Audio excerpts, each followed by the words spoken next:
Blog Talk Radio.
Hello, everyone.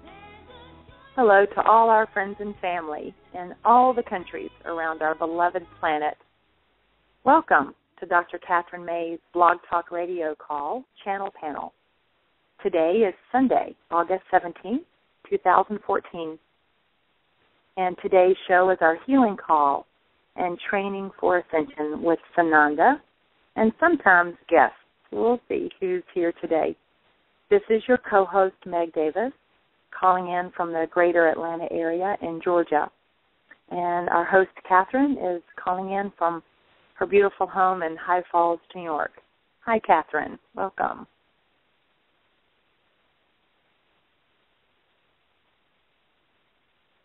Hi, Kathryn. Are you with us?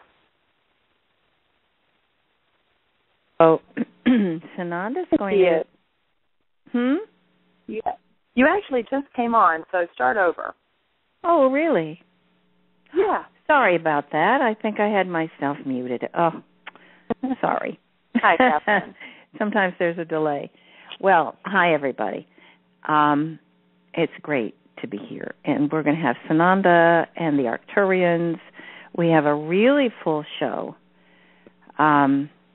We have special requests for healings, and we have a very special segment today where Meg is going to give us her nutritional alternative medicine information about how to heal and cure even cancer and heart disease and what the components are of that process, what we all need to be working on now to do these healings.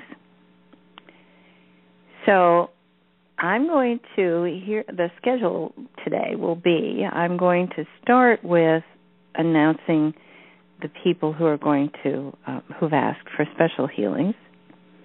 And then we're going to have Meg give us her piece because it's going to be very applicable. And I hope everyone who sent in a request is listening very carefully because we're going to have some real help for you. And others that I've talked to during the week that I've told to come to the show, listen up because you're going to get a lot of help. I also want to tell people about the feelings going on today and yesterday. I think we are getting a huge blast of shift energy. Really powerful energies. I'm not usually too affected by the Ascensionitis. I think I've been, they've been merciful because they know I'm on call. So I have had a rather gradual shift, but today I was exhausted when I got up. Now, I did have a busy day yesterday and, working outside, but that doesn't feel like what it is. This is just a kind of deep exhaustion. And Noev and Gabriella were just getting ready, and she is just such a bright light and very easygoing most of the time. And she got halfway to the door and burst into tears because, I don't know, she couldn't get the strap on her backpack to go on her shoulder right. I mean, it was something so trivial and so surprising, and she just burst into tears. So I think she's like the canary in the mine. You know, she senses everything, and even she's thrown off today. So if you're feeling a little out of sorts or off balance or really tired the last couple of days or maybe even longer, today is a big blast. I don't know what it's related to, but I mean, sometimes it's specific help. Sometimes it's just another big blast to lift us all into a higher dimension. So I think that's what's happening now. So people who said you don't feel anything, today's the day. I bet you are feeling something. So let me, we should introduce ourselves, really. For those people who are new, I'm Kathryn. I'm a psychologist and a channel, and I do the technique called visual centering, which you'll be hearing about on these calls. And Meg Davis, my website is whoneedslight.org, and the Facebook page where you're going to find a lot of information and resources is Healing for Ascension Tour. And there, capitalize all the words, Healing for Ascension Tour. And there you will find Meg's talk for today, which she's going to post. So you'll be able to read it again. So you don't need to take notes. It'll be there for everyone to read. So thank you, Meg, for that offer. It's really good of you to write it out and have it available to us. I have a feeling this is going to be a very important help for a lot of people. So I've spoken with Sananda, and he is saying he is 100% behind what Meg is going to tell you. And it is absolutely related to the kind of healing that he did when he was here and that he continues to do with us. And it is the part that we have to do. We have to get in touch with our bodies, really pay attention, help them. And then the healing that comes to you from Sananda, from your guides, can really take hold. Okay, so Meg, your Facebook page. Yes, my Facebook page is Wisdom Within Meg Davis. And my email address, which I'll have posted with this information on the Healing for Ascension page, is btwdavis@gmail.com. B as in boy, T as in Tom, W as in water. btwdavis@gmail.com. As in, by the way. As in, by the way. Back to Wellness, which is my clinic. Oh, back to Wellness. Yes. Okay. And, so I will post everything I say today. Don't worry about a thing. You will find it on Kathryn's. You will find it on Healing for Ascension Tour and Group, and also on my Facebook page. So you can't miss it. So really, just relax and sit back, and if there's anything that you miss, just know that you can find it easily. There's a lot of information I'll share. It's very simple, but it's just a lot, and I want you just comfortable. So I'll say that again. Thank you, Kathryn. Great. Yeah, thanks. And if we have time, we'll save a few minutes for questions. But try to absorb everything we're offering today because there's going to be a whole lot. So here we go. Here are the requests that people sent through Gabriella, which is the way you put in a request for a healing. Gabriella at healingforascension.com. That's also on the web page and on the Facebook page. So this is requested by Brent for Cassandra Just. She's requesting for herself and her unborn child as she's been having difficulties with this pregnancy. So I guess Cassandra must be the baby. So we send our love and blessings. And I think the mellow energies and the healing help you're going to get today is going to really help. So Valerie is asking for help with her eyesight. They want to do another surgery, and she said she doesn't really want to do it. She really believes she just needs a healing. So here's from Cyril, who is our French translator for his mother, Louisette, and for himself. She's 75 and lives in France, and she has a heart problem. So Cyril is saying his challenge is his heart. He was born with a hole in his heart and had open surgery when he was 9. So in 2002, they put in a pacemaker, which isn't working anymore, and his heartbeat is now very slow. And he's giving us all these details because he believes there may be others who have a similar challenge. And he'd be interested in, if we talk about heart conditions like tachycardia, bradycardia, arrhythmia, and I know of others who would be happy to hear about that too. So maybe we Sananda a little bit about that as well. Okay, Daryl wants help with digestion and positive changes in diet. Well, we're going to talk about that for sure. Jacqueline, here's my problem. When I was young, I had, stupidly, she said, had breast implants, and the doctor popped them. She didn't know he did that, but she's been sick for years when the silicone and the platinum leaked into all her organs and joints, and oh my. She got hepatitis C from a knee replacement and lost her left kidney to cancer.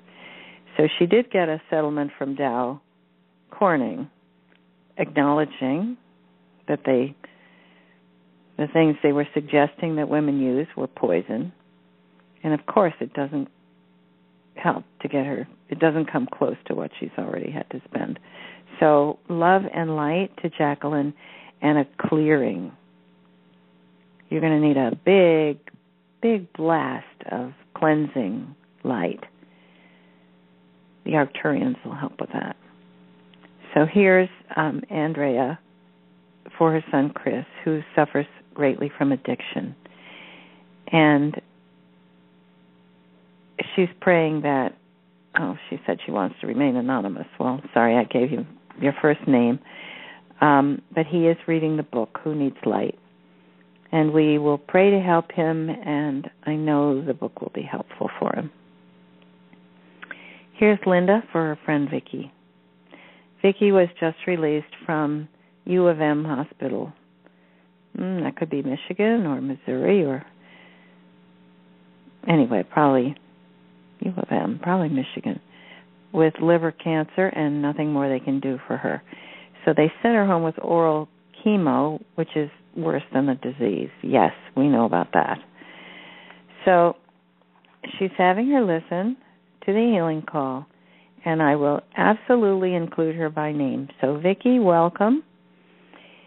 Your friend Linda says you have always been a smiling, glowing beam of light, and you're positive in spite of all this. So we send you love and hang on with us, and you're going to get a lot of help from Sananda and the Arcturians.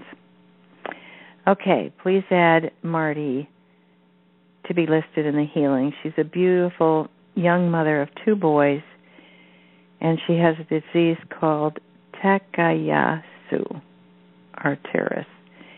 So it attacks the arteries and blood vessels. It sounds like she's had multiple surgeries. It sounds like this might be some sort of immune disease, so we'll talk about that a bit too. Here's Dave Jenkins for his wife Martha and himself. They both have an unshakable faith, they've said. And she has arthritis in her back and is in pain. Cortisone shots don't work anymore. The only thing that helps is an anesthetic cream applied by the live-in massager of the house, which is Dave, of course.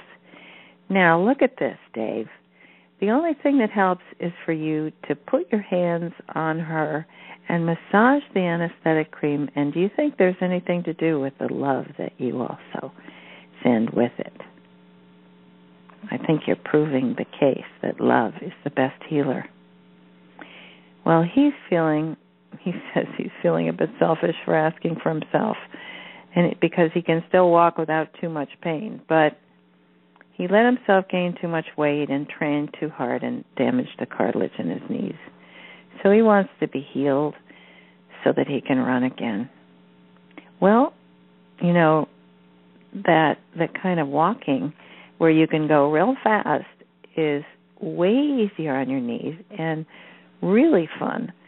So I recommend that to get you back in shape, and it's as much cardiovascular exercise, and you can go a long ways. So try the run walking,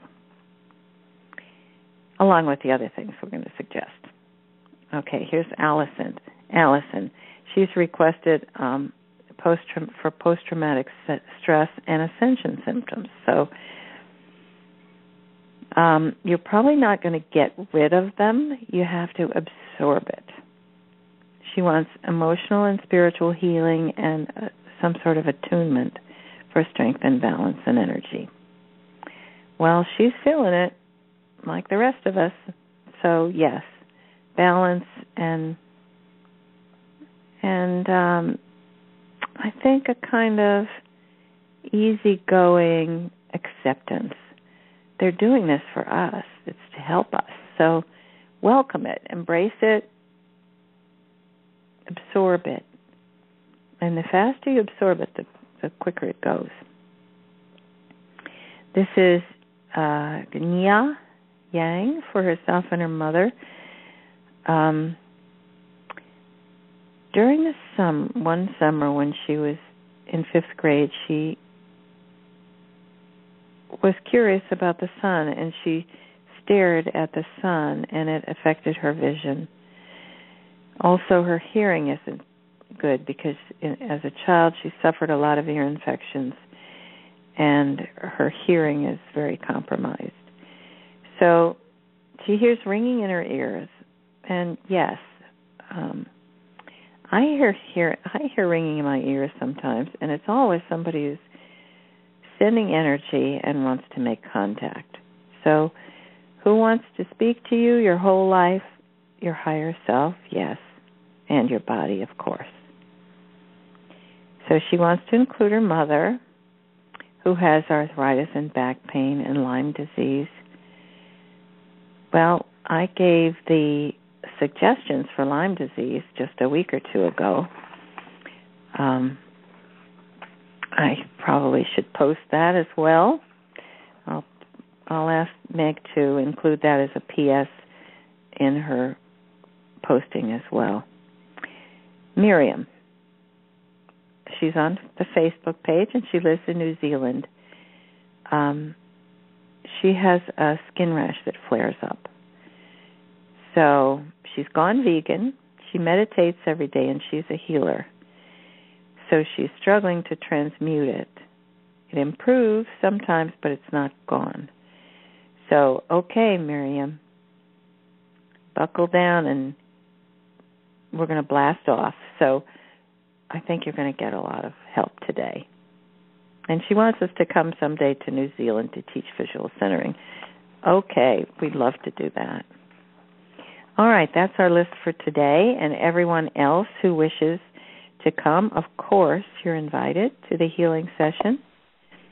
We're going to go to the Arcturian ship with Sananda. So, Meg. Yes.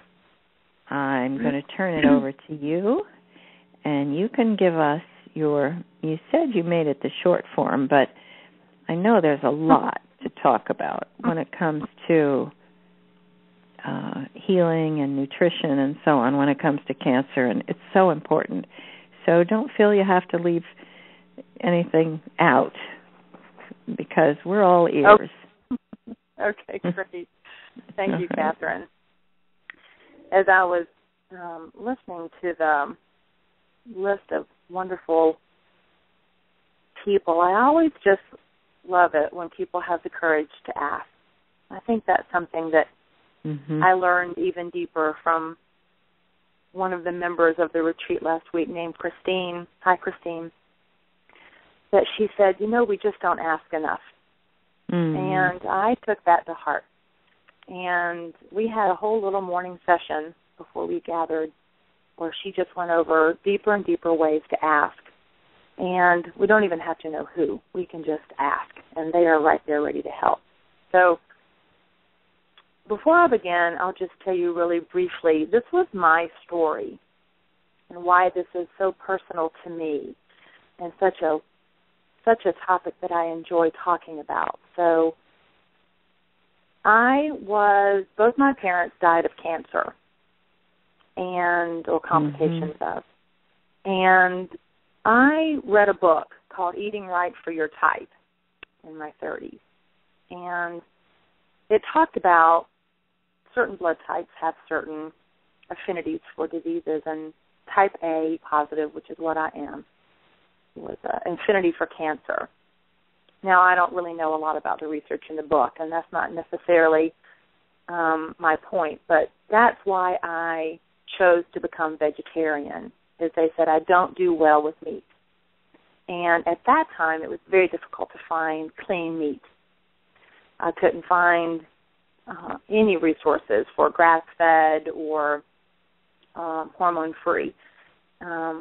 So I just stopped eating meat. But I didn't do it with a lot of information. I just stopped eating meat and thought that was okay. And I became what you call a carbitarian.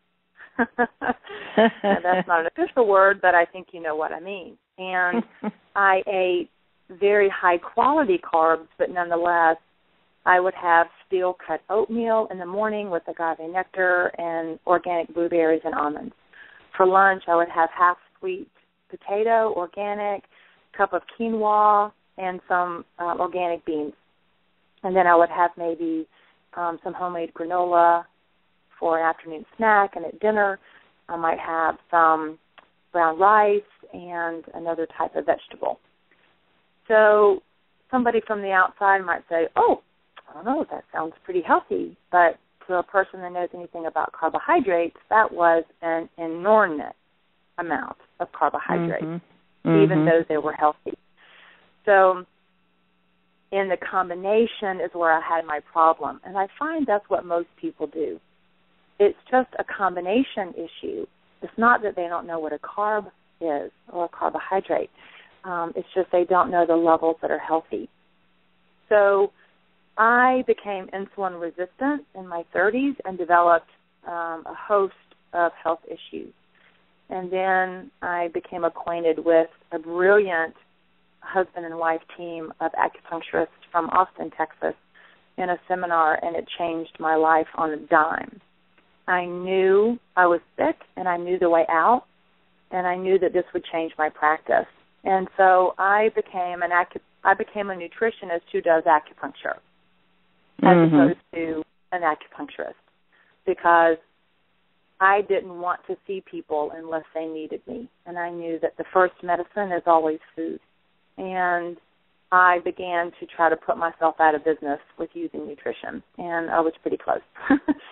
So know that whoever is listening, you are my story. My parents are your story, I'm your story, and we all are each other's stories. And the best news is that it's reversible.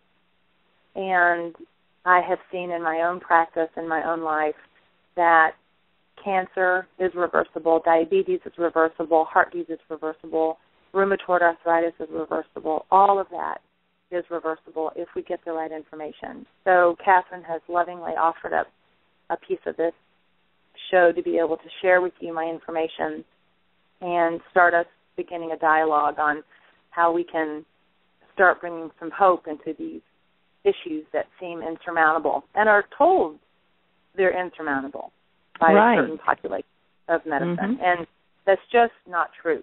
And people will come and say, I'll just live with this for the rest of my life, and it takes 3 or 4 sessions for them to start believing that this is not their destiny. So it is not your destiny, and I've seen it in my own practice, so it can be true for you too. Now, with that said, everybody's a little bit different, and this is general information that's very applicable, but of course everybody has their unique flavor. So just know that if there's something specific that comes up for you, we can address that individually, and I'm happy to do that with you on the phone or over the Internet. But on the whole, this is very good general information for people dealing with issues around too much glucose in their system.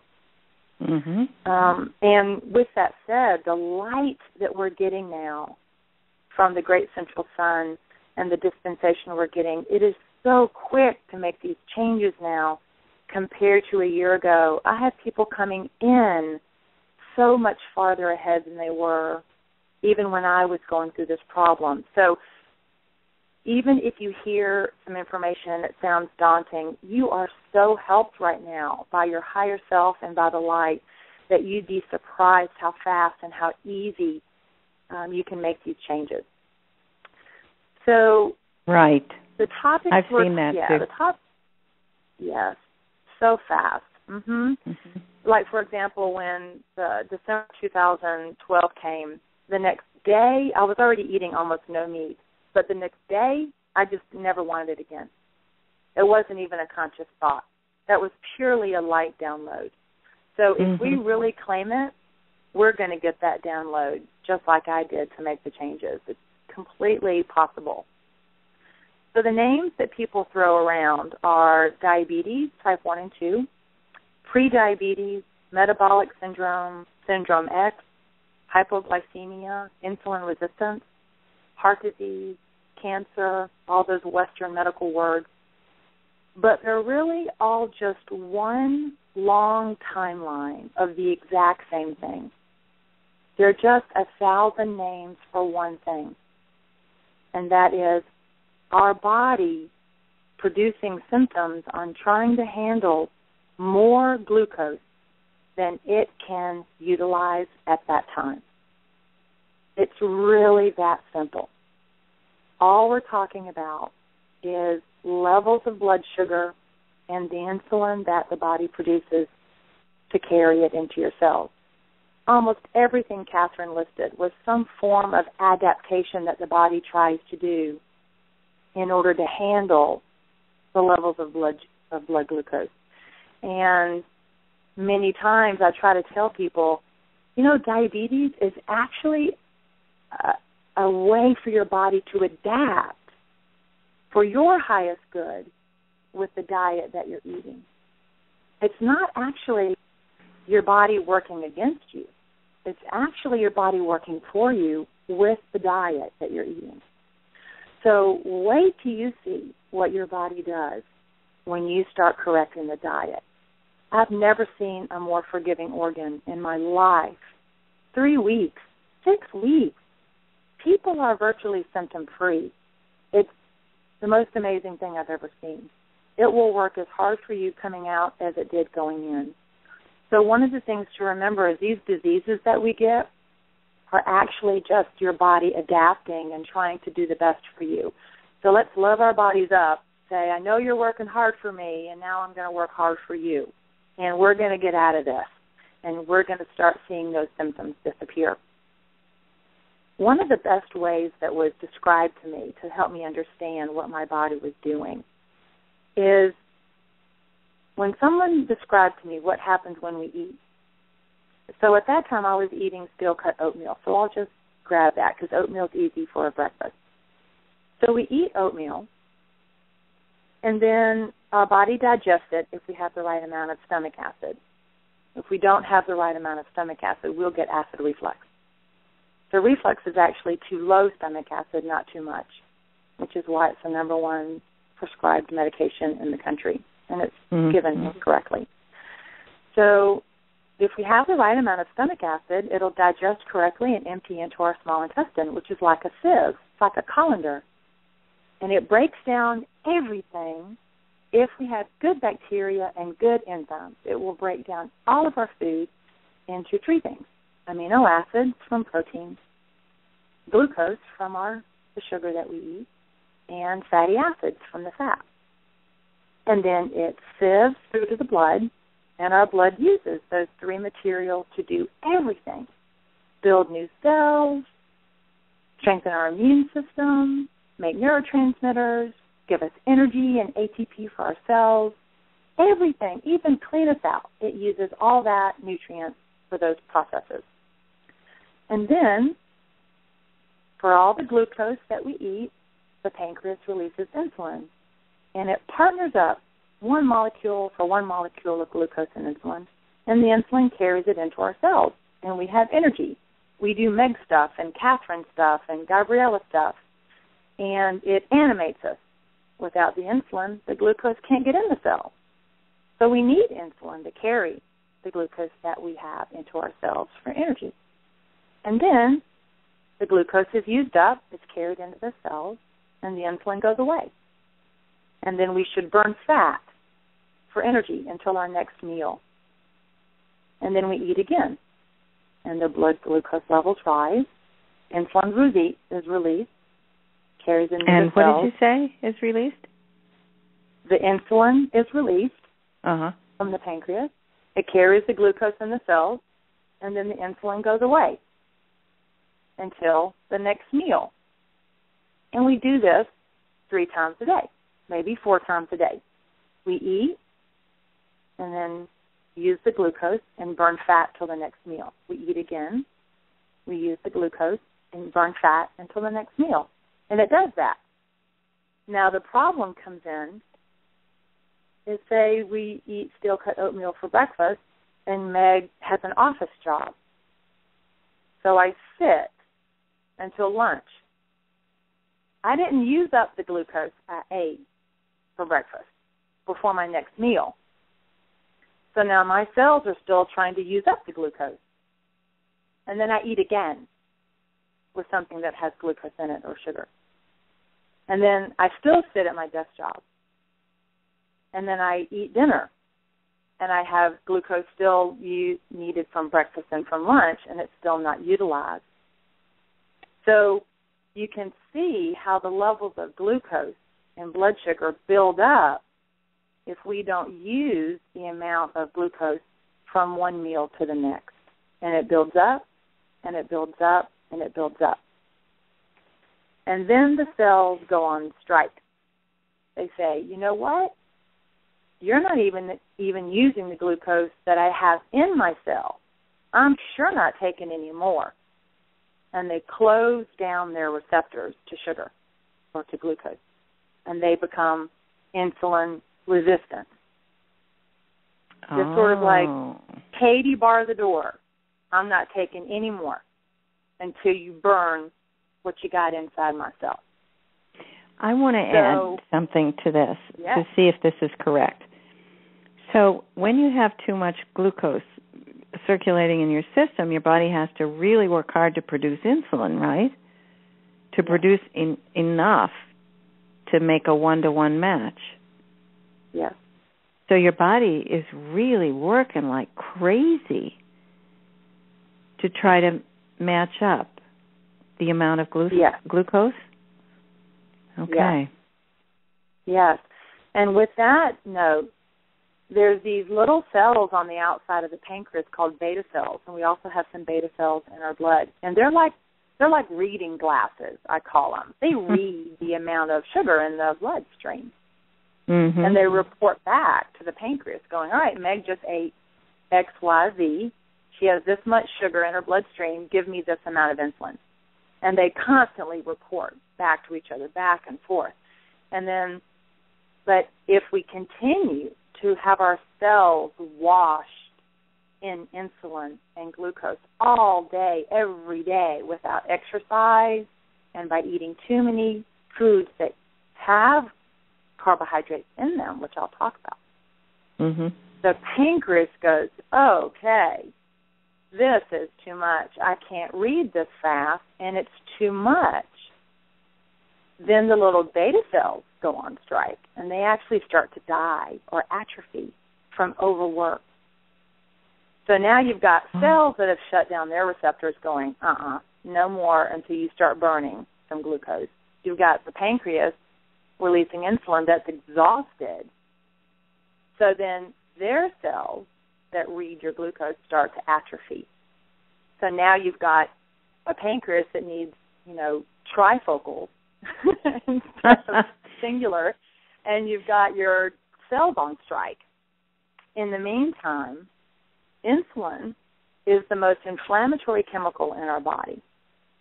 It inflames any tissue that's already inflamed. So if you're in pain, you're going to be in worse pain if you eat carbohydrates. You have any clogging of your heart, you're going to have more heart disease because of the inflammation. You have pain from an injury, you're going to have more pain because of the insulin from the food you eat. So many times, the first place I start with people in pain is their diet. And they're like, hey, why are you talking to me about the food I eat when I have shoulder pain? And I try to connect them to an injury will stay injured with the insulin because it's so inflaming. And it will prevent your cells from healing with the inflammation from the insulin. So regardless if you're thin and healthy and look on the outside like you don't have a blood sugar problem, if you're in pain, you're going to benefit from regulating the diet. So now we have a situation like happened to me where I did not use the glucose from meal to meal before I added more to it. And when that happens, again, the body is washed with sugar and insulin, inflaming, causing digestive trouble, acid reflux problems, on and on. So most people can figure out that table sugar is a problem. That's easy. It's easy to recognize when something tastes sweet that that's something with a type of sugar, maltose, dextrose, lactose, all those things that have a sugar ending.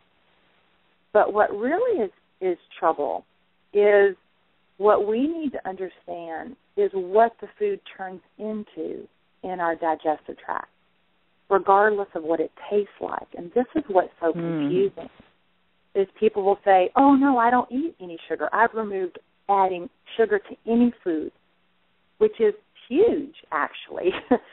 And I am very excited when they tell me that. But when we go over the foods that turn into glucose, they're shocked. They're like, oh, my gosh, I had no idea. So sometimes it's not that people are willfully eating things that taste sweet. It's that they're never told that these things turned into sugar in the digestive tract. So what we're looking to include now in that category that's the most help for people with heart disease, blood sugar problems, diabetes, insulin resistant, autoimmune issues, etc., is this category. Is anything that's a grain, anything that's from wheat or millet or amaranth or all that category of flour, any grain or anything that's turned into a flour turns into glucose in our gut. So that's things like pasta, bread, crackers, muffins, anything fried because it's rolled in flour. Of course, cakes and cookies, those are usually pretty easy. Baked goods like croissants and bagels. And then we get into the category of things using grains like beer, liquor, and wine. Those used things that turn into sugar. The next category are things like starchy vegetables, potatoes, yams, corn, popcorn. They turn into glucose in our stomach, even though they don't taste sweet. Of course, these yams taste a little sweet, so that's easy, but the other ones don't. Then the next category is things made from fruit. Now, fruit by itself, of course, is not a problem today, or 4 pieces a week. That's not a problem. But what we do to it is turn it into fruit juices, fruit smoothies, dried fruits, which increase the sugar. And I'll have some moms that come and say, oh, I just give them fruit and vegetables for snacks. I'm like, super, and I go through the diet, and the kids have at least 5 pieces of fruit a day. And that's over 200 carbohydrates in your diet, which is, we'll talk about, way over the limit for what the body can utilize. So there's many parents out there giving their kids fruit because they think fruit and vegetables are one category, and they're actually not. Vegetables needs to be really by itself and fruit in another one, even though fruit in some quantity, of course, is perfectly fine for us. And when we get out of trouble, then, of course, fruit's fine.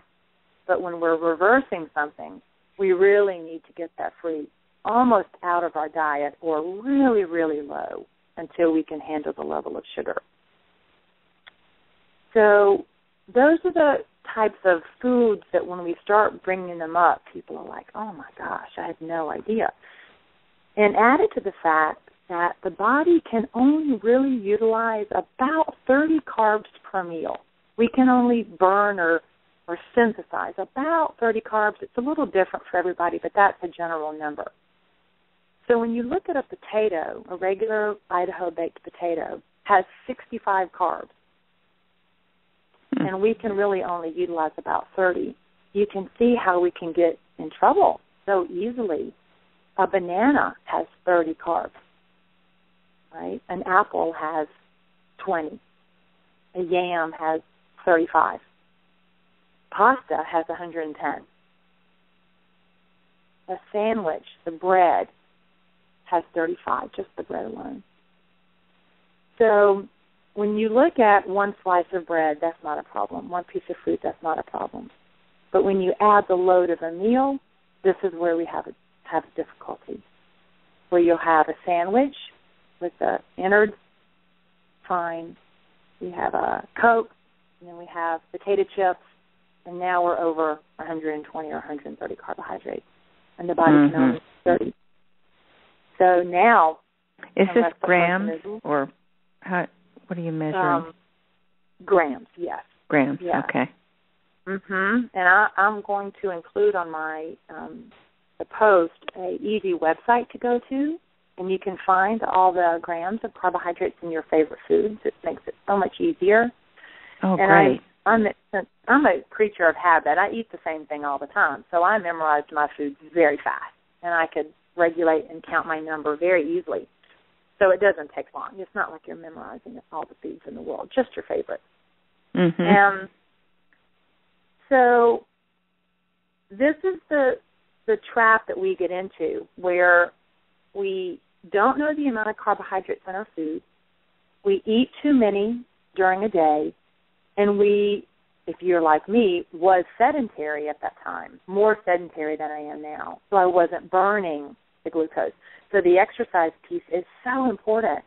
But it doesn't have to be in a gym. It can be walking. It can be power walking. It can be swimming. It can be doing lots of things you enjoy. It doesn't have to look like some rigorous routine. It just needs to be moving your body. So I have people coming in with things like, I'm exhausted all the time. I'm craving sugar, especially after meals. I've got foggy thinking, really poor memory, I've started to gain fat around my middle. I have acid reflux. I have belching and burping all the time, which is a liver and gallbladder problem. I can't sleep. I can't go to sleep, and I wake up at night. And then we add some hormone issues. We've got infertility. The number one reason for infertility is blood sugar problems. It's called PCOS, or polycystic ovarian syndrome, which is blood sugar. Most of the infertility we have now in the country is actually a blood sugar problem. And then we have erectile dysfunction, the number 2 top-selling drug for everybody, which is really sort of odd. I'll make a joke. So men go to the doctor for cholesterol problems. It's really their diet. They're told to change their diet, but not in a way that's a good one, and go on this cholesterol statin drug. The statin drug interferes with your testosterone level. Now you don't want to have sex anymore. Right. And then you go on Viagra. So it's really quite comical when you look at it, that all of this is one story. So, guys come in with erectile dysfunction. I solved the Viagra problem by getting them off the statin drug, and now their diet, and now they're happy again. So I love to pick on the top drugs, so that's why I'm going after that one. Yeah. And then you have male pattern baldness, which is what happened to me. I started losing my hair on the top of my head, which is, for a female, a blood sugar problem. And then you start having high blood pressure problems, which is a blood sugar problem, right? And then next, you have immune system issues, because your body is so gearing everything it's got to keeping this inflammatory sugar from damaging your cells that it loses paying attention to the cancer cells. It's like an army with 5 fronts, north, south, east, and west, all needing armies, and something slips through. And this is where cancer comes from. It's just an overwhelmed, and Kathryn, you've said this from the beginning, it's an overwhelmed immune system, which is exactly right. And when we fix the blood sugar issues, then the immune system is going back to laser-focused vision on making sure that the cancer cells do not metastasize. And then other immune issues like arthritis, rheumatoid arthritis, what's the other one that came? MS, those types of things start to rear their ugly head. PMS, did you say? Or MS?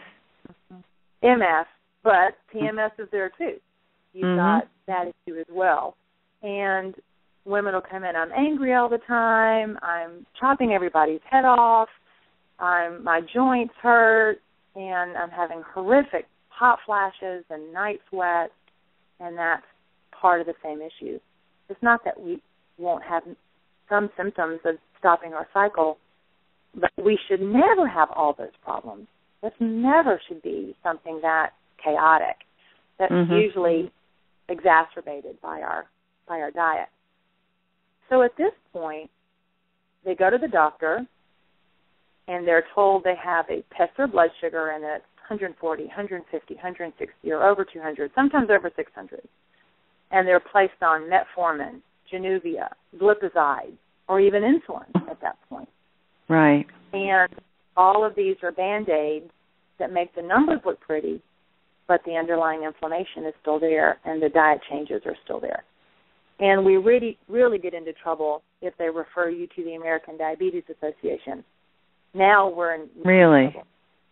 Oh, yeah, because the American Diabetes Association has a food pyramid where the bottom of the pyramid, the bottom huge layer of the pyramid is 6 or more servings of grains and starchy vegetables. Oh, wow. So 6 or more a day? You have diabetes and go for help, and this is on the American Diabetes Association website. So a typical meal, when I look up what a typical meal would be guided to help people with blood sugar issues, it has over 200 carbohydrates on a typical meal.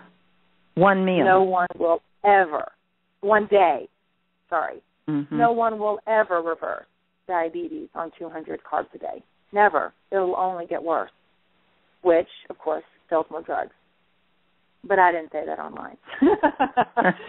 So that's the problem, is it's a whole cycle. So we need to have a whole new food pyramid. Throw it out, start over, and the bottom be solid vegetables, solid greens, solid fibrous vegetables, all the broccoli, cauliflower, carrots, beets, celery, greens, everything you could possibly eat, and as much as you want, never a calorie to be counted.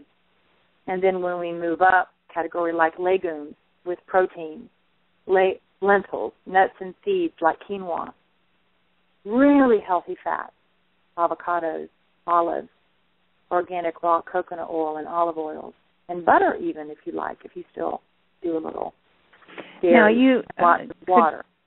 Could we go back a minute? You said quinoa as a seed, not a grain? It's a seed. Mm-hmm. And so of all the grains, if you look at a chart that divides foods up into alkaline and acidic foods, which many people have heard of an alkaline diet or alkalizing your diet or alkalizing water, what that really means is getting more minerals into your diet. So the alkaline diet, which does clear all inflammatory problems, has, of course, tons of foods with minerals, which are all of the greens and the vegetables. And also the only thing that pops on that side is quinoa and almonds. And the only thing, you'll have to talk just a little slower because there's a little bit of a muffle in your voice. So when you look at grains, you're thinking about flours and grains and rice. Well, rice is in the acidic side of the chart. So even though brown rice is more healthy than, say, white rice, they're still on the acidic side. They still have a slightly inflammatory reaction in the body, whereas quinoa is actually alkalizing because of the content of the minerals in the seed. So I've switched my diet to almost completely quinoa if I do use a seed. And brown rice would be if I ate out and they didn't have any quinoa. But, you know, one of the things that's important to remember is we can live a very happy life with no grain. There's nothing in a grain that we need that we don't get from another food. So we can completely remove grains from our diet and be fine. So the idea of recommended servings of grains is a misnomer. We actually don't nutritionally need anything from them, but can have them on occasion, but definitely not 6 or more servings a day and balance our blood sugar. Now, I will mention one category that people usually have a lot of questions about, and that's dairy. Dairy does have low carbohydrates. So many times people with blood sugar issues will seek refuge in dairy because of its, again, the low carbohydrate number. One of the things is that 75 to 80% of Caucasians are lactose intolerant. They are missing the enzyme that breaks down the sugar in dairy. And I think it's 85% of African Americans and 90% of the Asian population. So there's a reason why most of us have difficulty with dairy. And I'm not including eggs, just milk. So even if we did have the enzyme to break down the sugar in dairy, dairy has a characteristic of being called insulin anemic. And that fancy word just means it will trigger more insulin than is warranted in the level of sugar it has in it because of the levels of inflammation in dairy. So when you eat dairy, you actually get double or triple the insulin reaction to the level of sugar in that product. So it can cause you said, the inflammation, what causes? So when we eat another animal's mammary milk, yeah, that's what dairy is, right? So I know this might be ruffling some feathers, but let's just say it. It's another animal's mammary milk. So in nature, the Chinese believe in balancing and living according to nature. So that would be going against nature, is to drink or eat another animal's mammary milk. It's meant for them to raise a small calf into a giant 2-ton cow. Mm-hmm. Whereas our milk is meant for us, and we wean at 2 years, 3 years. And that's the same. So it's a very heavily lobbied, moneyed industry in this country and around the world. So we've been made to believe it's part of our diet, when in fact there's even a pediatric organization now called Pediatricians Against Milk, because they see ear infections, colic, immune problems, eczema, psoriasis, a lot of these strep being caused from the levels of dairy that children are being exposed to, causing immune system problems. Mm-hmm. So in small quantities, it's going to be fine.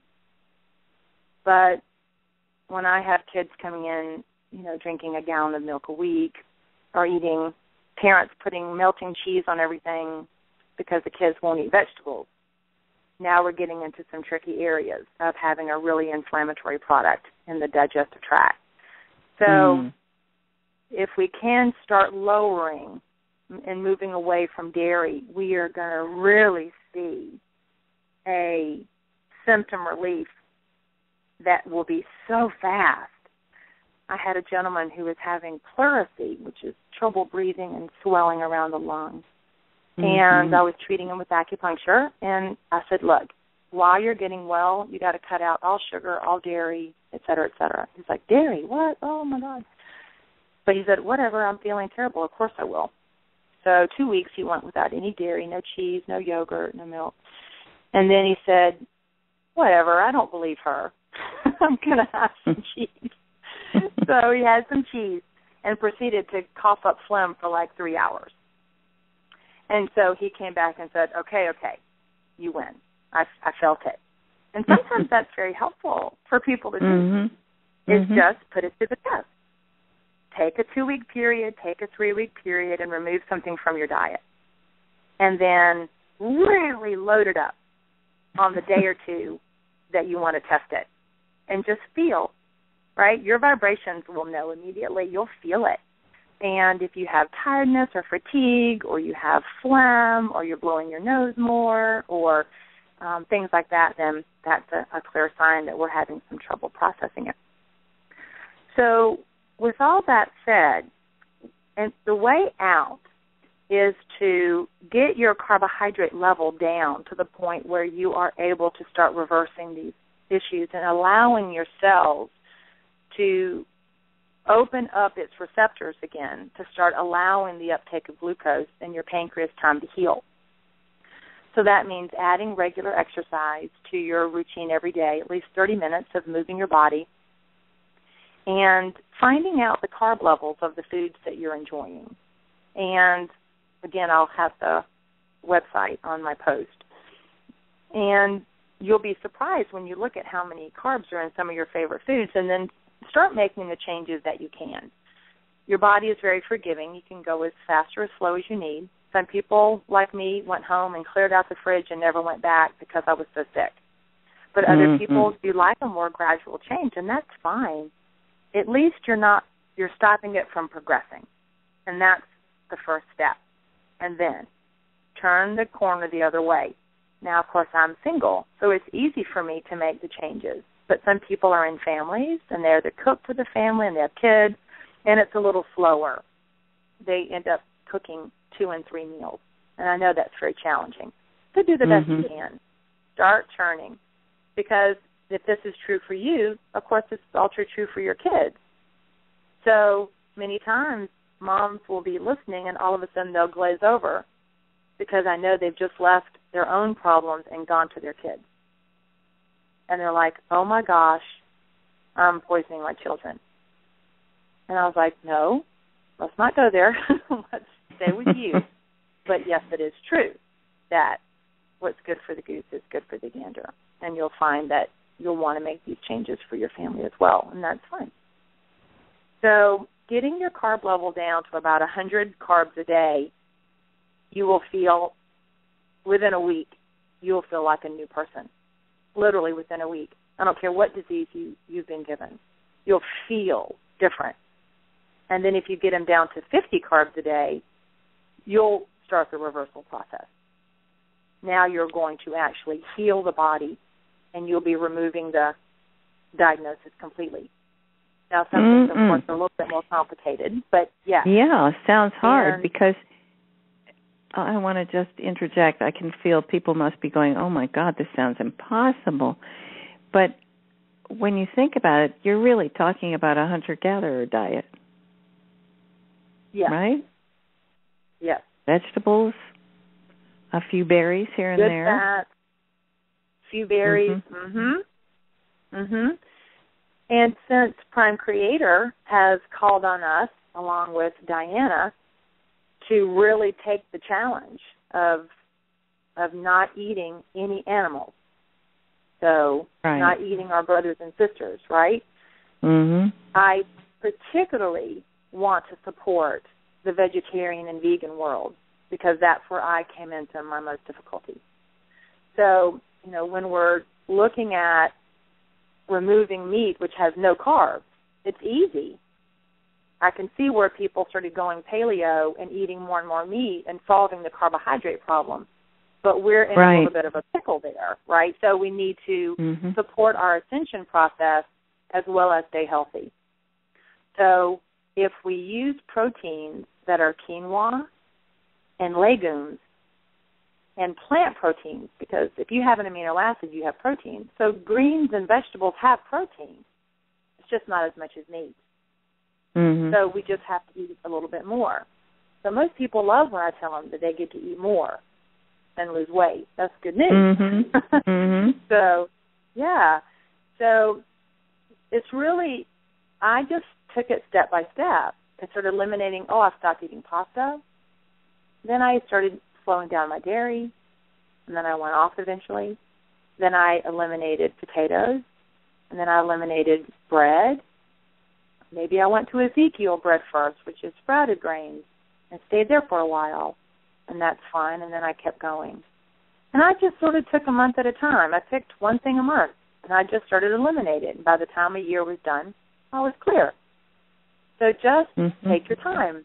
Pick a different category each month and just work on it and find substitutes and come up with new recipes, and then you'll find. And when you get down to that carbohydrate level, your energy is through the roof, you're sleeping great, you have more energy for exercise, and then everything feels good. And you'll be doubly motivated to continue the changes because you feel so good. And then that doesn't seem to be so hard like it would maybe now when you're thinking about it. And then, because I know most people are thinking, oh, my God, I'm going to have to eat like a rabbit. And all you can think of is broccoli, celery, and, maybe a carrot once in a while. We should tell people how we ate at the retreat. We thought we were kings and queens. We ate so good. I think we can help out by including some recipes. Oh, that's great. Gabriella is going to be on it. We're going to get some good recipes to include. That would be wonderful. Yeah, because believe me, folks, you will not feel deprived when you start tasting the fabulous concoctions you can make with really beautiful, fresh, organic vegetables and spices. So it's all about the sauces. It's all about what? The sauces. The sauces, yes. So don't feel disheartened that you're going to have to eat grass. It's not that at all. So, people joke, if they saw how much I ate, it would be astonishing. It's so much food, but we have to learn some new things. and learn what quinoa is if you've never heard of it, and start cooking with lentils and start, cooking with split peas and making soups and making different types of things. And I think the hardest part people have is breakfast. We've been programmed to want breakfast food, and the hardest meal people face is breakfast, when in fact breakfast should be the biggest meal, most nutritious meal of the day. So what most people would consider dinner, I eat for breakfast. And your body is thrilled with that much nutrition in the morning. But that's what most people tell me is the hardest one to turn. Lunch and dinner, no big deal. But what do I eat for breakfast when I don't have, bread and waffles and pancakes and bagels and muffins or oatmeal? What do I eat?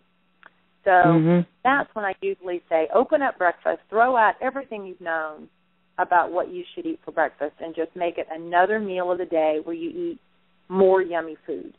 And you'll find that your body really, really enjoys it. And maybe next week, Kathryn and I talked about holding some time to talk about cleansing. The only other piece of this complete reversal of a disease is to clean out the inflammation and the debris that gathers in the body's tissues.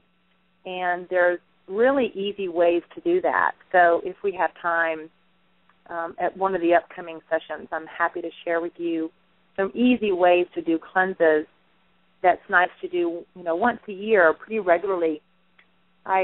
I use the example of buying the best car you can think of, like a Jaguar, and putting in the highest quality oil and the premium gasoline. You still have to change the oil. So regardless of pure organic food and the best water, and you're exercising every day, we still build up toxins and debris just living that need to be washed out, especially me, who had never done a cleanse. And I was 35 years old before I even really understood what one was. So I had to really work at it the first year. And then that's usually the turning point, when somebody cleans their diet, lots of good fresh vegetables and good fats and really clean water and yummy legumes and protein, and then they do a cleanse. Wow, now they're really seeing their blood work completely changed when they go to the doctor. And they're like, what are you doing? And, I'm just eating well. Keep going. So that's my 2 cents for the day. And thank you for the chance to share this with them. And that was way more than 2 cents worth. That's a lifesaver. Okay, quarter. Before we finish with this, I want you to describe the breakfast we had at the retreat. The quinoa breakfast.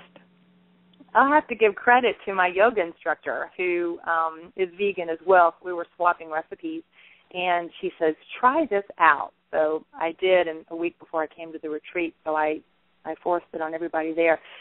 So I cooked my quinoa, which you cook just as like you do rice, 2 to 1.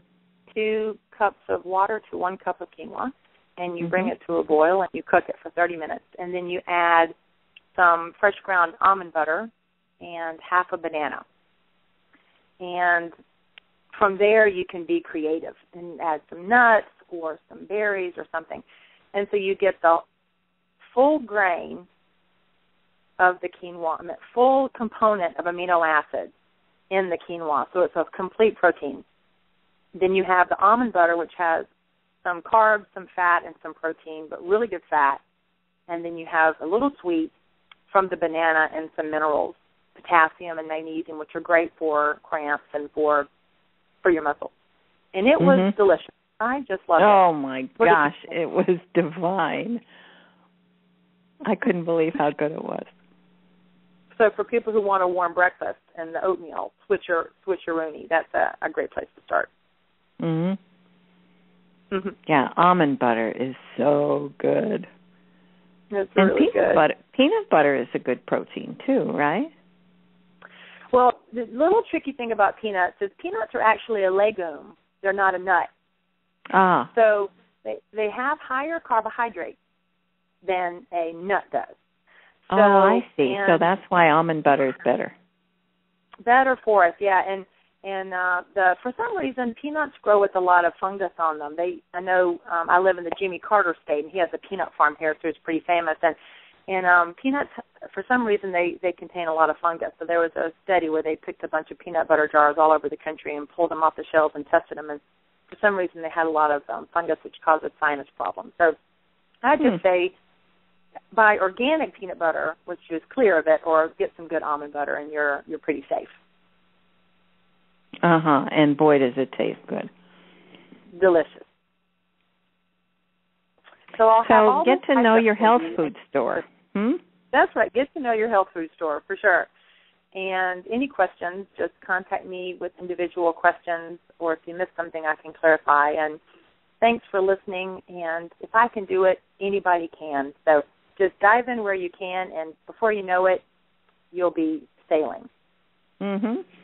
I want to put a positive note on this, too, now that we've talked about all the things you can't eat.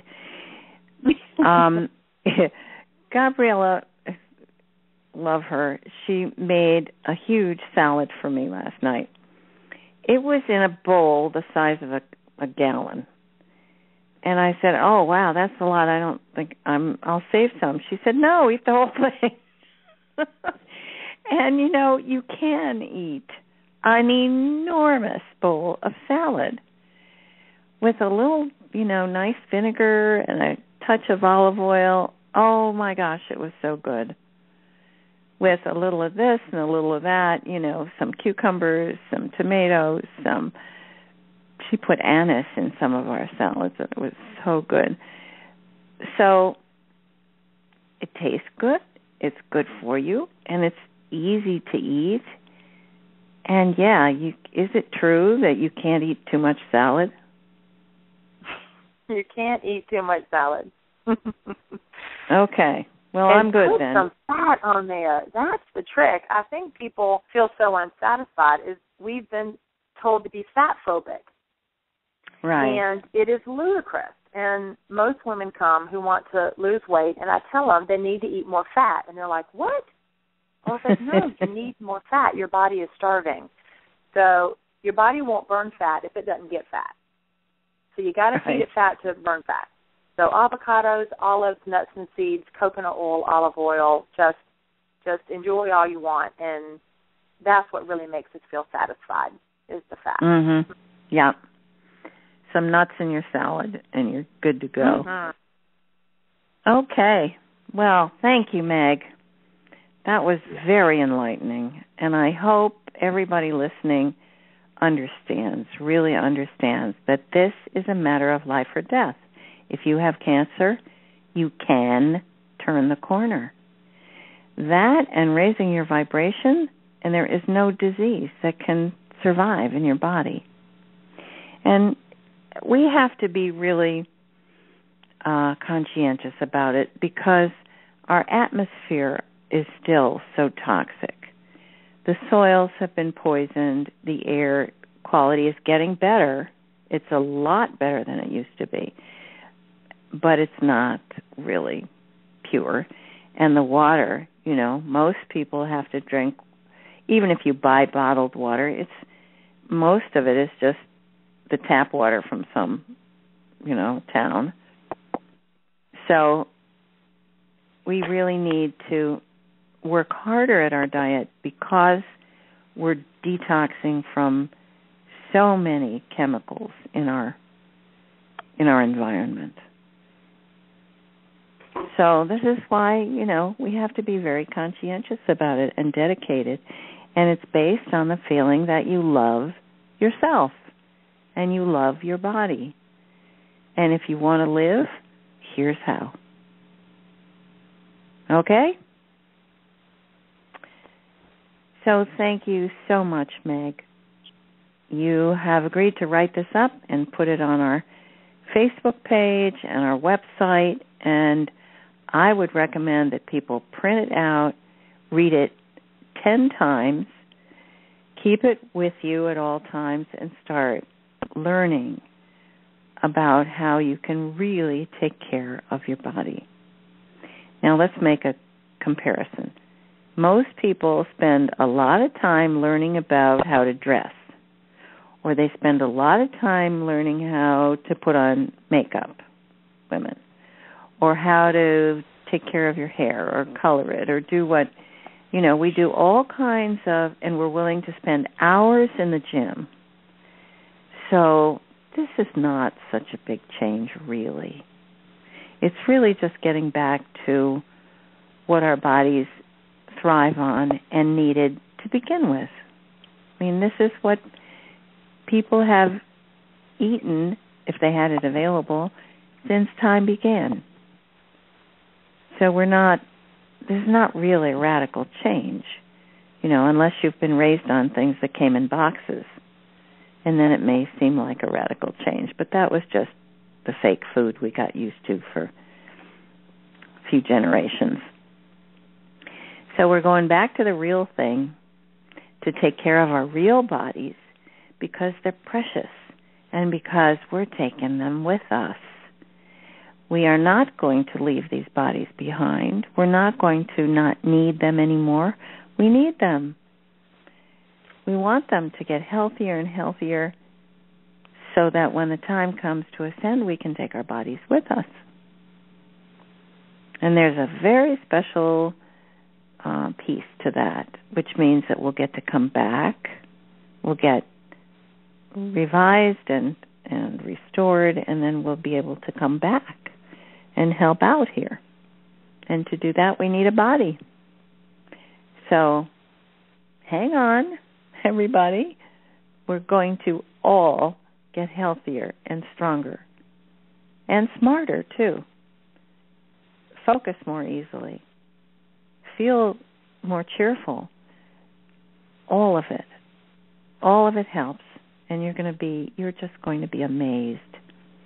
I know since I shifted my diet, I am just so much happier and feel so good. It's gradual, but I can see, a little change here, a little change there. Everything's starting to feel better. So I think I still have a little bit of milk in my diet. I put it in my coffee. I think I'm going to have to change that too. So you've inspired me, Meg. I'll find a way to have other things that taste good, and and make the final adjustments. There's not much left, and I think my diet is pretty much what you described.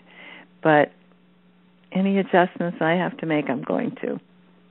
So thank you. I really appreciate it, and I know the people listening have really learned a whole lot. For the rest of us, we would have to read an entire library full of nutrition books, and then we would have to try to sort through what's the truth and what isn't. And you have done that for us, Meg. And it just makes so much sense. It really, all these fad things that you read about, and, no fat, well, that never felt right to me either. So, thank you so much. You're very welcome. Okay, we're all going to apply what Meg has said. If you want to get well, here's how. You've just heard it. And you won't forget about it because it'll be right there for you to read. Okay, now let's see what Sananda has in store for us. We talked earlier about going to the Arcturian ships. I'll check in with Sananda and see if he wants to still do that. I think there's still time. And I will just step aside and let Sananda come through and talk with us. And we'll let him carry on from here, because I'm sure he always has a good way of wrapping things up so that we benefit from it and don't forget what we've learned. All right, so I'll step aside and welcome Sananda. All right, I'll just give you a little bridge, Kathryn, is to take a few deep breaths and visually center and connect. And I'm sure Sananda's right here with us. Welcome, Sananda. Hello, beloved Meg. Oh, that was just so informative and so correct and so well-rounded. Your talk was just perfect. I hope that we can all discuss these things more in future calls, because you have given the foundation that everyone can use. Everyone. It doesn't matter what their illness is. It doesn't matter what the doctors have told them. This cannot hurt anyone, contrary to what, unlike what the medications they're being given can do to them. So there is no medical protocol that could be interfered with. There is no medical treatment that would not be helped by doing the things that you have just described. Now, I know a lot of times doctors will say, oh, well, you have to be careful, you can't eat this, or you can't, just keep your diet the same as it is, because you're going to be going through this treatment, and we don't want to have anything change. Well, what they really don't want is for you to see that they don't need the treatment, that nobody needs those treatments. It's not that doctors are bad people. That's not it. It's that they have been put through a grueling training program. And part of that, when you look at the way doctors are trained, it makes no sense. Why would they put interns and residents into a program where they can't sleep, where they're working 48 hours at a stretch? Does it occur to you that that sounds like a brainwashing program? How can you have your judgment intact when you are so exhausted that you can barely think straight? It's training for robots. It's absolutely insane. And there's a reason behind it. Because if you want somebody to work day and night to absorb and memorize a program, that's how you train them. The Army knows that. The Marines know that. It's just another boot camp training program where people are broken down physically, emotionally, psychologically. They are put under such stress that they cannot help but give up on their own hold on themselves. And then it's easier for them to accept things that really don't make sense. And then it's all wrapped under the umbrella of the Hippocratic Oath, which is first do no harm. Is there anything more hypocritical than to teach doctors to use medications to insist that their patients follow protocols that are damaging to them or that are at least dangerous? So, thank you, Meg, for pointing out what should be so obvious. It should be simply common sense. And yet, when you talk to someone about their diet, they will quote their doctor, who has said something in opposition, or who has told them, this is a disease that you have to take this medication for the rest of your life. And why wouldn't you believe your doctor? They've spent years training to learn how to talk about these things. Well, it's not that we don't like doctors. They're some of the best people. In fact, they're most often light workers who really wanted to help people. And this is another one of the reasons why the dark developed this program, to try to break light workers, to get them into the fold so that they could follow the program.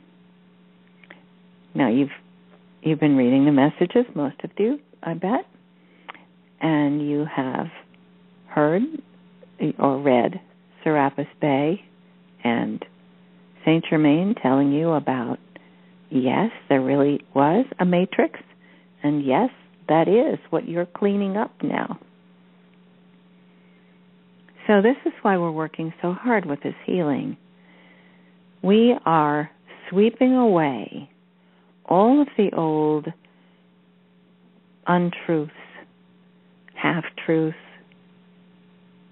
manipulations, and thought forms that were put in place over thousands of years, but especially in the last 100 years, when advertising and the commercial approach to things became so intense and so accessible that the program really turned the screws on everyone. And there is no one now who has not been affected. This is why we have to work so hard to get out of it. There's no one who has not been co-opted by this ongoing manipulation, ongoing propaganda for the dark.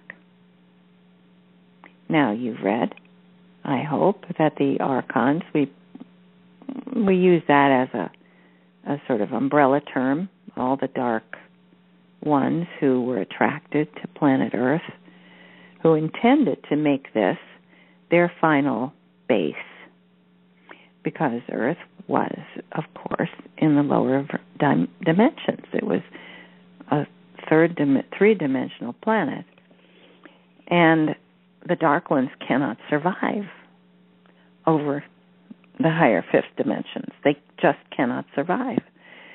So this was a perfect place for them, and it was like paradise for the dark ones. So they wanted planet Earth for themselves. But they had no way of knowing that planet Earth, Terra, was designed to attract the dark ones, and it was also designed to be the home of humankind, who are the beings who were specifically created to defeat the dark. So take hold, beloved ones. Take hold of your essence. You came here. You descended into the darkness. We did this together. All of us. We are not fallen angels. We purposely descended into the dark in order to try to rescue them, in order to try to change what was happening in the lower dimensions. Now, could we have simply moved into higher dimensions to try to ignore the ones down there creating their own version of what hell is? We could have done that for a while. But had we done that, as they have proven previously, they would create nuclear weapons. And nuclear weapons are dangerous to all universes, all dimensions. They cannot be permitted because the rupture that a nuclear explosion creates is so severe that it can rip a tear in the dimensions and create havoc. And so we all came here together to try to repair the problem. Creator was not willing to simply destroy all of his beings who had gone astray. People ask, well, why not just get rid of them? Well, most of you have been light workers for some time, and in your hearts you know why. We don't do that. It is against universal law. We always give beings the chance to turn around, to change their minds. And so we have spent thousands of years, you and I, devising plans, developing methods to try and reach them. But in the meantime, we also had to develop methods to try to simply keep ourselves afloat. And so we became experts in the higher realms of how to speak to our beloved light workers on the ground, how to encourage them, how to give them the opportunities to see clearly, to reach deeply into their hearts so that they wouldn't lose contact, so that they wouldn't forget who they are. You have been learning about some of this. Father God gave you an example in last night's message of the ways that we present a picture to you that will help you to congeal, to put the finishing touches on your vision for the future. And as you do that, you create it. You know about manifesting. Manifesting and healing are the same thing. When you are able to imagine yourself healthy and believe it, that's the key. It can't just be a fantasy. Oh, I wish I were healthy. That won't get you there. It has to be, I am. I am healthy. I am love. I am light. And I am not going to permit anything else to enter my cells, to enter my body, to enter my mind, or my feelings. And yes, you can develop for yourself a zero tolerance program. I do not permit any paranoia to enter my mind. I do not permit any anxiety. Now, when Meg and Kathryn get together next, I want them to give you a picture of the interplay between adrenaline that is generated by anxiety and the system that Meg has just described to you. And you will see the other piece of this whole picture that you must include. Because otherwise, no matter what you do with your diet, no matter what you do with your cleanses, if you do not cleanse your body of anxiety, anger, depression, your body will not respond in a healthy way. And so we are suggesting that you simply step in to your divinity, that you simply wear the robe of the master that you really are, that you absorb the light to become the angel that you have always been. And when you do that, you can feel the love pouring down on us from Creator, the love in your heart for those around you, the love that I feel for all of you, and the love that you can feel for yourself. Nothing can take the place of that.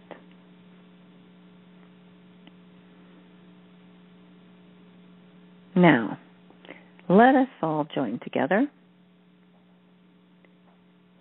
We're going to take a trip. We're going to go on the Arcturian ships up to the beautiful healing arena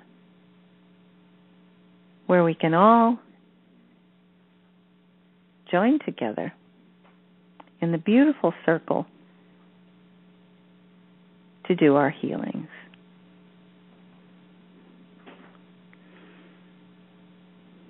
Now I see that Gabriella and Noev have come home. We'll see if we can still continue this connection to the radio show. I think we can. I think we're okay. So let us all join hands, see ourselves in the pillar of light, and all of you who were mentioned today, all of you who are here to be healed, come with us. We're going to spend a little extra time today because this has all been such a rich and important meeting.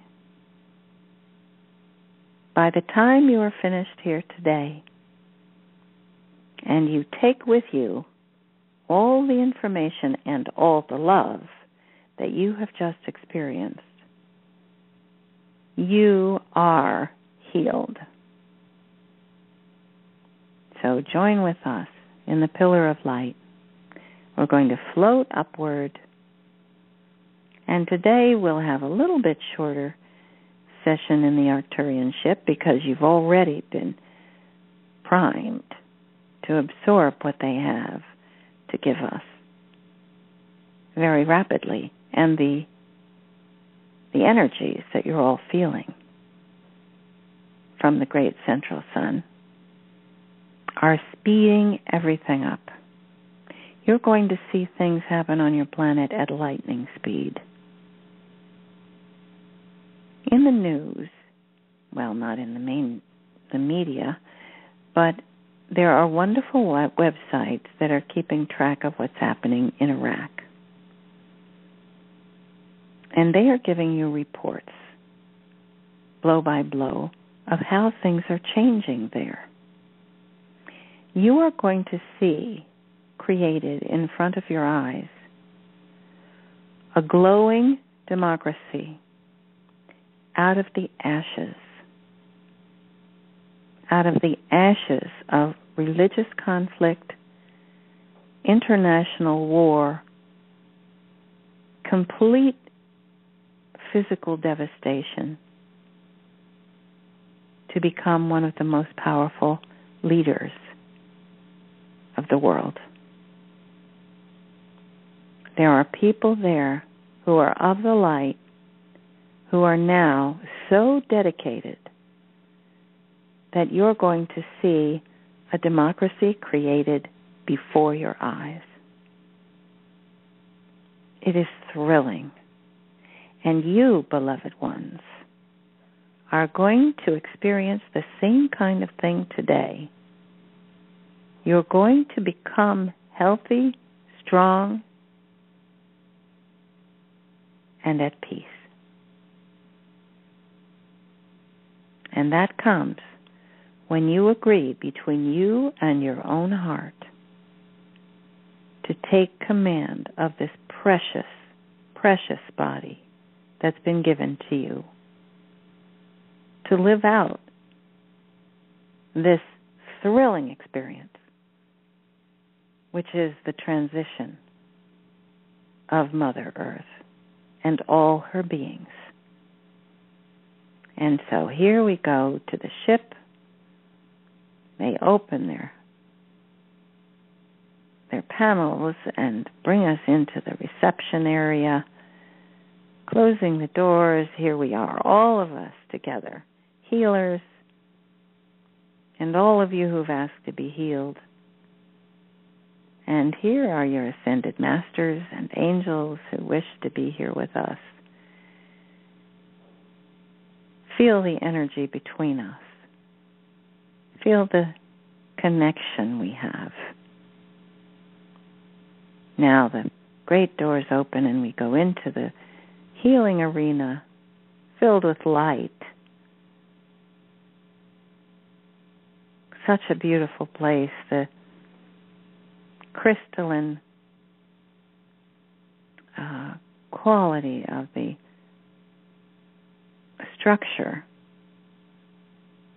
creates a shimmering light that is calming and inspiring at the same time, uplifting. You can feel the high vibration, but it's comforting at the same time. Like being in a warm bath, washing over you. The beautiful shades of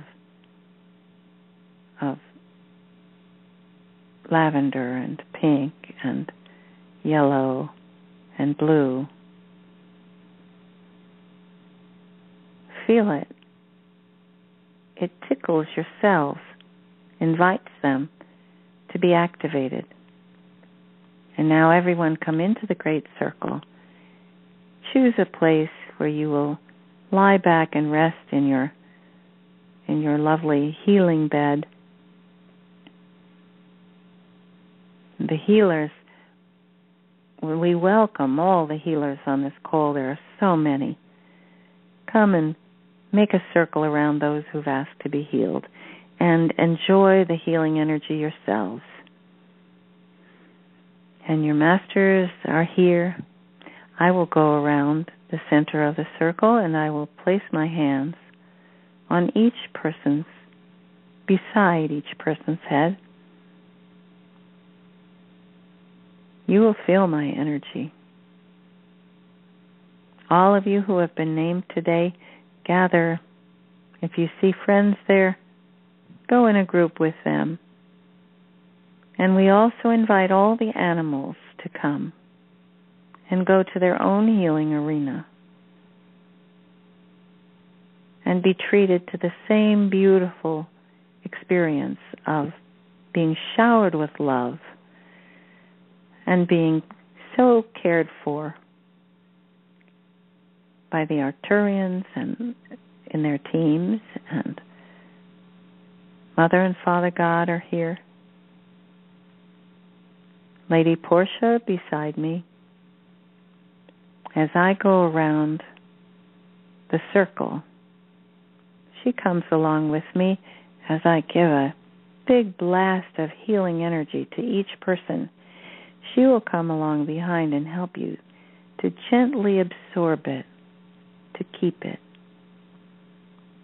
to feel the waves of energy rippling all through your body.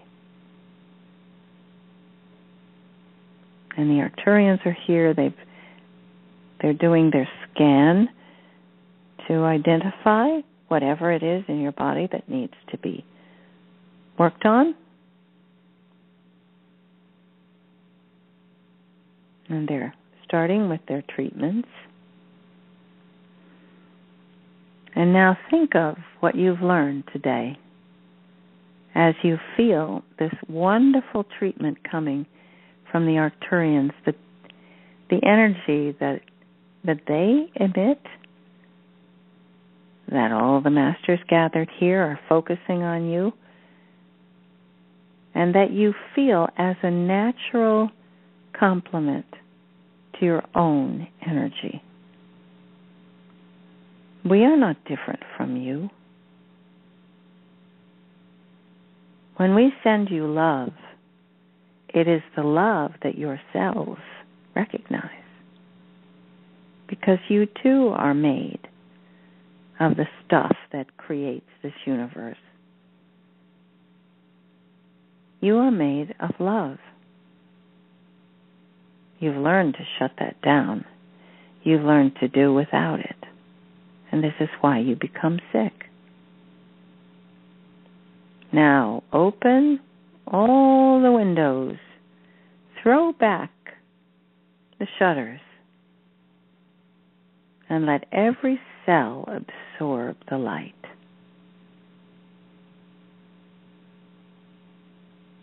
the Arcturians, I'll describe it very briefly, have calibrated their wands so that when they move the wand over an area that is inflamed, let us say, the cells feel the soothing and encouraging energies from the wand and activate themselves to create healing. This is really all it is. And this is why medication doesn't work, because it adds something to your body instead of helping your body to do what it knows how to do already. Feel a sense of hope, being energized, being lifted. We are here for you always. When you're going through your days and you're having to do this, what seems like hard work at first, creating a new diet for yourself, creating a new environment inside your body. It isn't work, beloved ones. It's a blessed project. Do it with love. Do it because you want to be here, to help out, to celebrate, to enjoy, to take part in this marvelous time. It has begun. You can feel it. You know that the shift has already begun. Be close to nature. When you go out for a walk and you look at the trees, let yourself see. Let yourself see the energy particles in the air. If you have vision trouble, breathe in. Breathe in the oxygen. Breathe in the love. And let it soothe and comfort the cells that have been damaged.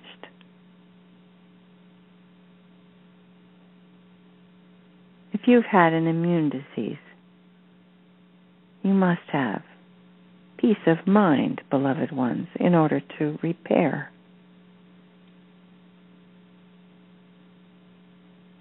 If you have cancer, now I'm addressing each person as I go. If you have cancer, know that it is simply, as you have been told by our beloved Meg, it is your body's adaptation. It is the fact that your body can no longer keep processing and working to absorb what's being put into it. And so the toxins slip in and do their work.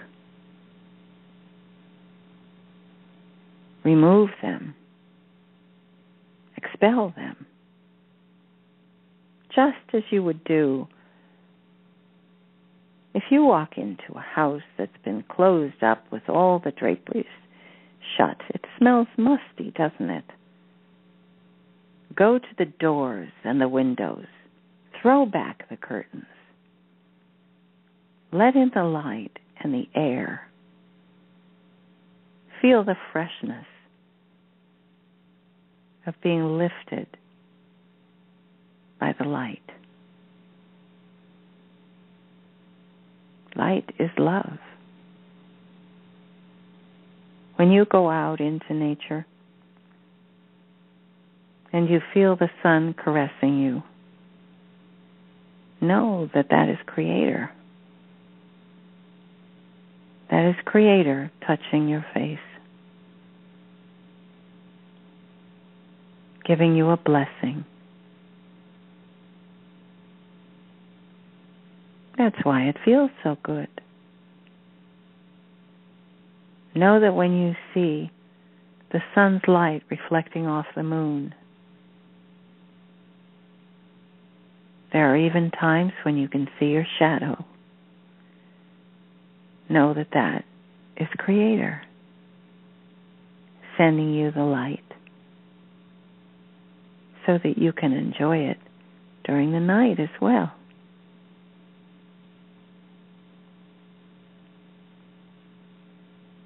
Now we're going around the room. All the angels are here, your favorite masters, your ancestors, the people who've cared for you, the people you've loved. Call on anyone you want. Let them help you with this. Accept their love. Accept their presence. And they'll be there with you step by step, so that you never feel alone and it never feels like a struggle. This is a wonderful triumph, rising above what we've known before. It's not work. It's mastery. It's an expression of what's best in you. That's not hard. Not if you go about it understanding that this is your birthright. You deserve to be happy. You deserve to be healthy. It's what we want for you. Accept it, beloved ones. Don't think that you must be sick, that it's part of human life, that you just have to get used to it. It's not true. At any age. Breathe in. Feel the oxygen filling your lungs, filling every cell. Feel every cell smiling.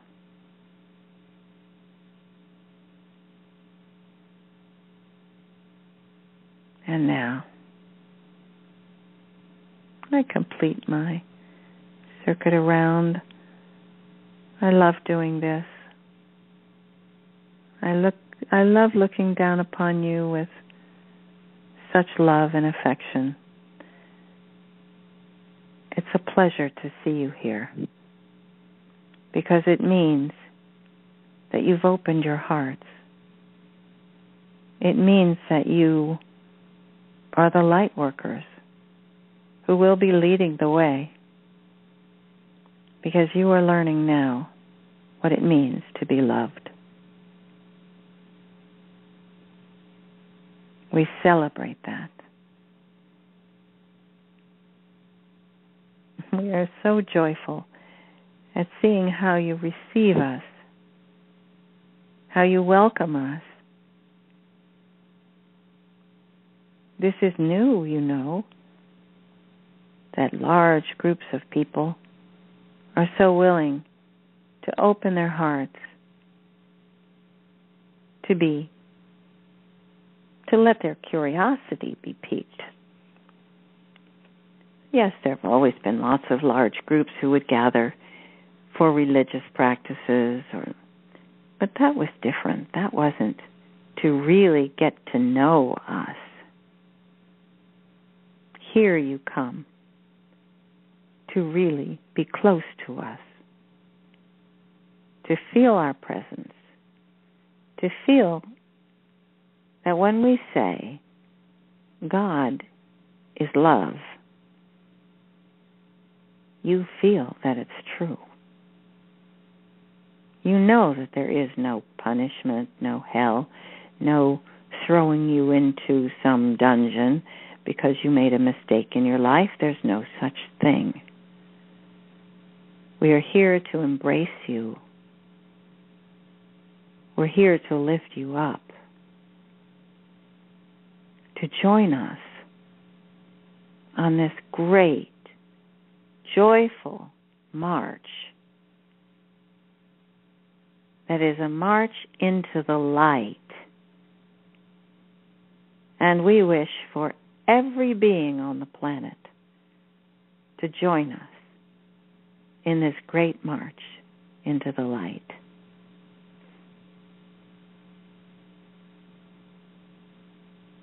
Now, raise yourselves up, dear ones. Those of you who came for your healing, stand up, embrace each other. Feel the joy, the sense of determination and hope. You cannot fail. There is no such thing. You can only turn away and decide not to love yourself enough to be attentive to your own needs. It is just the same as being attentive to the needs of those around you. There is no difference. Because when you do what's right for yourself, you are teaching others to do the same. Now let us gather. Oh, the Arcturians are reminding me. In my rush to celebrate, I didn't mention that they have the cleansing blue light. So let us all stand in the beautiful, clearing,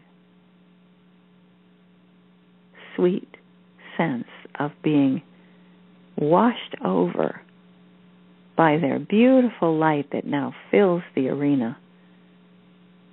Soak it in, let it wash over you all the way down through your feet like a beautiful shower. Feel yourself cleansed, renewed.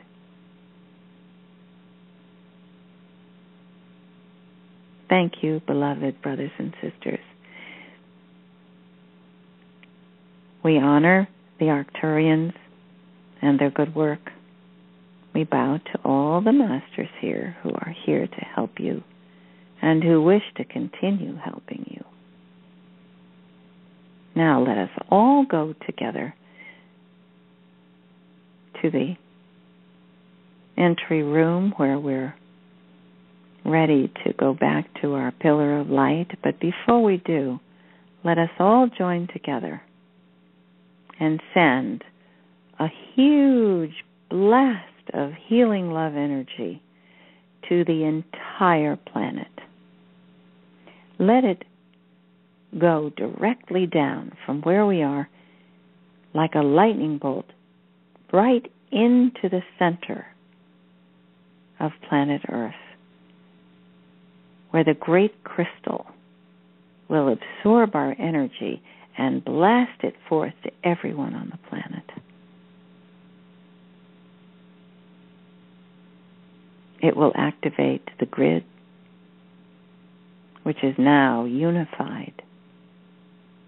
Every being, every species is represented there. We are one.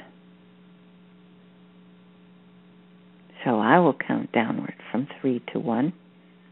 And when I do, remember that you're sending a bolt of one love, one energy,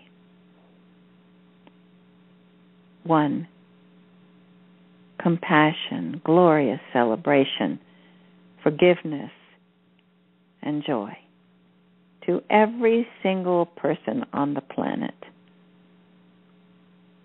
Now, 3, 2, 1. Blast our love, our healing energy. There it is. Like an explosion of light.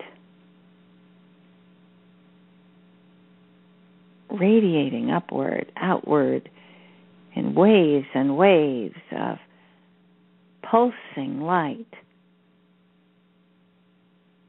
touching every being on the planet, igniting the grid so that the energy ripples through it, around and around. And now you see it recycling, continuing, endless. Look what we have created. This will energize and nourish everyone on the planet. With the help of Creator, we are establishing new energy patterns, new abilities to heal, to feel the oneness, to feel the love for one another, and especially for our beloved Mother Terra.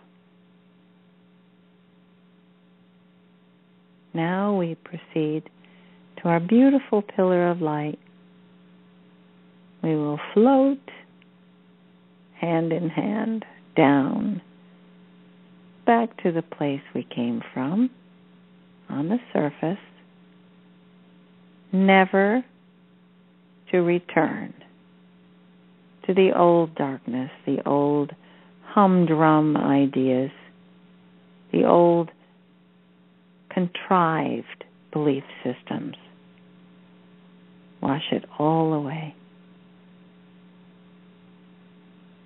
And here you are, sunshine in your being.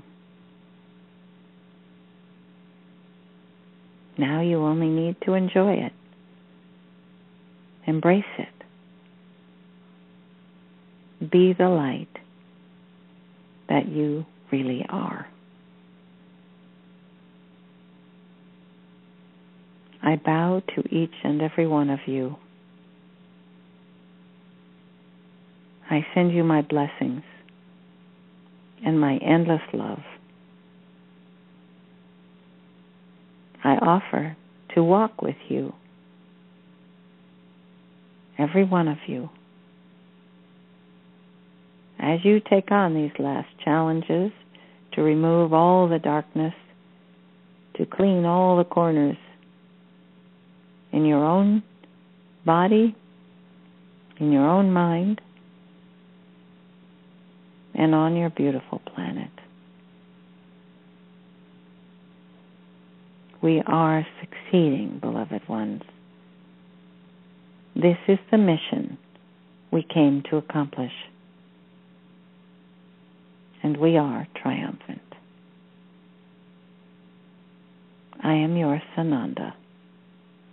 Namaste, all.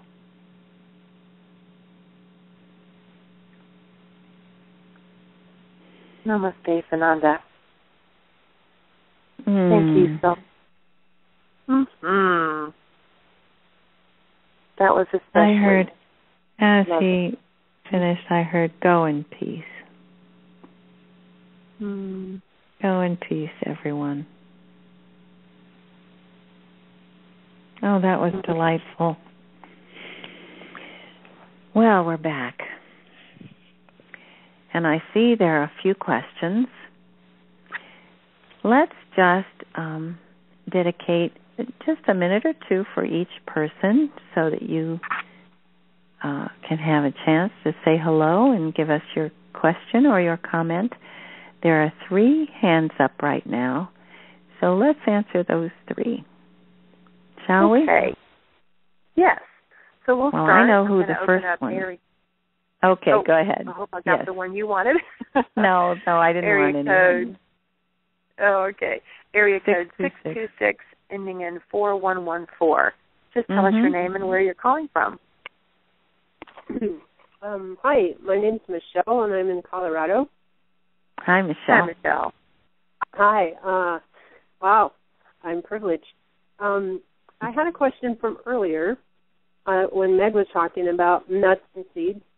From my understanding, I thought nuts and seeds should be prepared because they have phytic acid which inhibit the absorption of nutrients in the digestive system. And I wondered if you had any thoughts on that for seeds, nuts, and legumes. Mm-hmm. You mean, Michelle, prepared, meaning like the nuts and seeds soaked to activate the enzymes and the beans cooked? Is that what you mean? Not from what I comprehend. See, there's a group called the Weston A. Price. He was a dentist in the early in the 30s, and he studied all the different indigenous cultures and their diets and what they ate to make them so healthy because they never got cavities.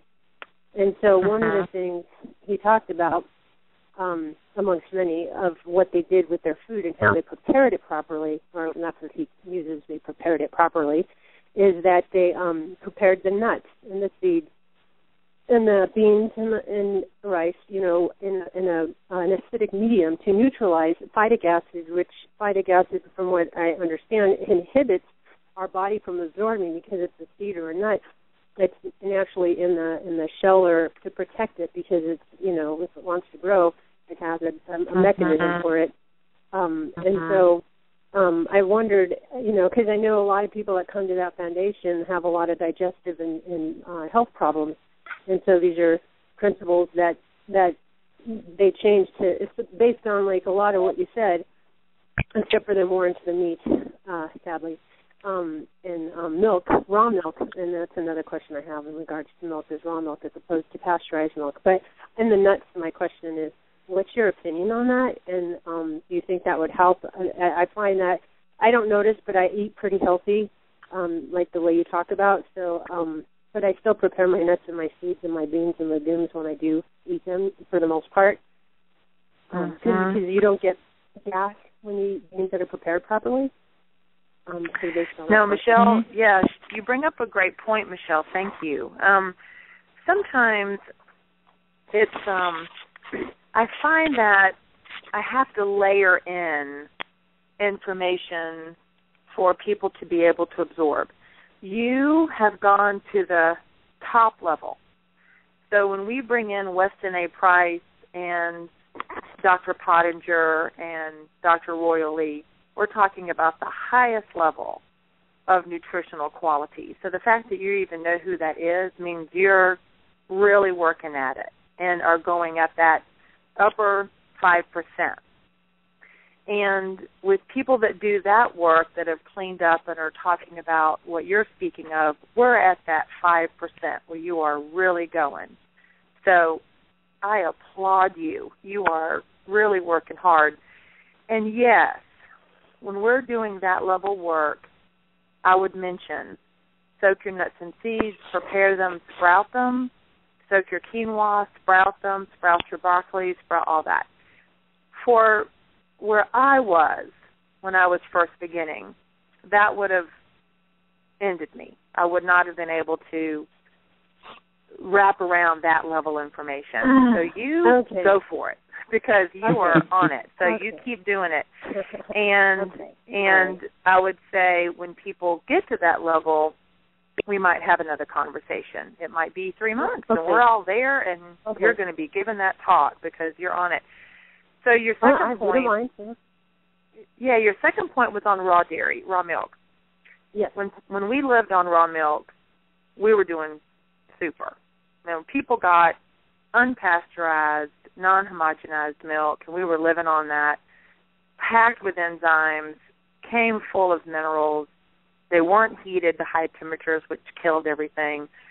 There are many people that lived very healthy lives with raw milk. And when you're going from category to category, again, you're at that upper level. When you're talking about raw goat milk, raw cow's milk, and you can find a source that's high quality, you can find raw milk from a farm that's unpasteurized, you're going to have less problems. There are, but still we have to look at that nth level. And I'm going to quote Goddess Diana on her message when she says, I give up the goddess of the hunt. I have to fine-tune it here, because when we are thinking about honoring Prime Creator's thought form, request. We're talking about how we engage the animal population, how we are seeing them as their place on our planet, and moving away from a usury type of relationship. So we're talking about really fine-tuning here how we engage with the animal population. And I think many people would say, if I use eggs, the chickens aren't harmed. And if I drink milk, the cows aren't harmed. And yes, I think we're not eating the animal flesh, and yes, there is a difference. But for a digestive point of view and for a slight fine-tuning of the usury, we just want to give a question there. That's all. So just go in your heart and just feel into that, and I'm sure you're going to come away with something that feels really good for you, Michelle. Okay. And then just, I guess, I had one more, question or to bring up, because I'm sure there's other people that do listen that are at a higher level of nutrition, and just to mention fermented foods as another aspect, because it's just those three basic things that kind of tip you over the edge, that really, in cultures that they had healthy bodies, and that's one of the things I really love, and I'll have to really, like you said, I know I should start eliminating the milk, but I love my milk kefir because it's real good when it's warm. And because I have sometimes oatmeal and milk kefir with some maple syrup and cinnamon and for breakfast, sometimes turmeric. But anyways, I hear what Let's you're saying. hear your question, Michelle. I heard it. I heard it, the fermented vegetable part, yeah. And you're right there with Kathryn. You're at the end. It's like that's the last thing you're going to do, and you just do it when you're ready. She brings up a great point, Michelle. Thank you. Fermented vegetables are something that most indigenous cultures around the world add to their meal, which gives you the proper bacteria and the enzymes to be a catalyst for your digestion. Great point, Michelle. Most cultures, like the Germans, have sauerkraut, the Japanese have miso, the Koreans have kimchi, and many other cultures. So if we add a fermented vegetable, like you can find raw sauerkraut almost at every health food store. You can even make your own. That's why Michelle mentions the kefir, which is a fermented product. We can make it with vegetables so you don't have to use dairy, but that's, I think, why she's referring to that.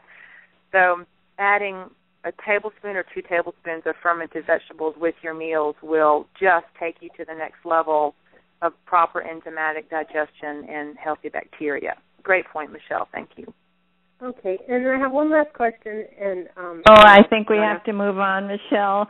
Come back next time, okay? Your questions are great. Yeah, thank you. I did the class. Yeah. Thank you, Michelle. Well, thank you. Okay. We'll look to hear from you again. Yes. This will be an ongoing discussion. So thank you, Michelle. Great point. Okay, let's go to opening up area code 253, ending in 7120. Welcome. Hi. I've been going on Nature Path and working on my nutrition, and tell us your name and where you're calling from. Oh, this is Susan from Tacoma in Washington State. And I've made all kinds of changes, and I have all kinds of food intolerances.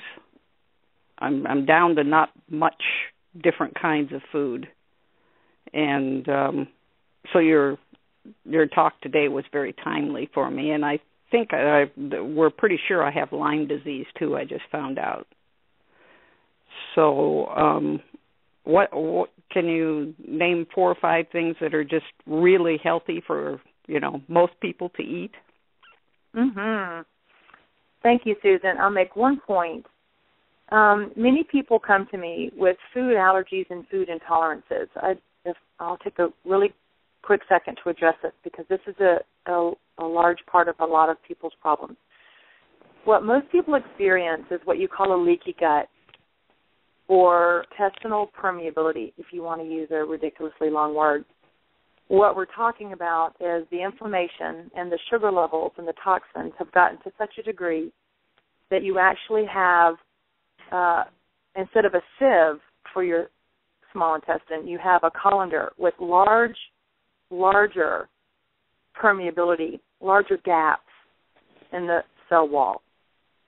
And food particles, before they get broken down, are leaking into the bloodstream.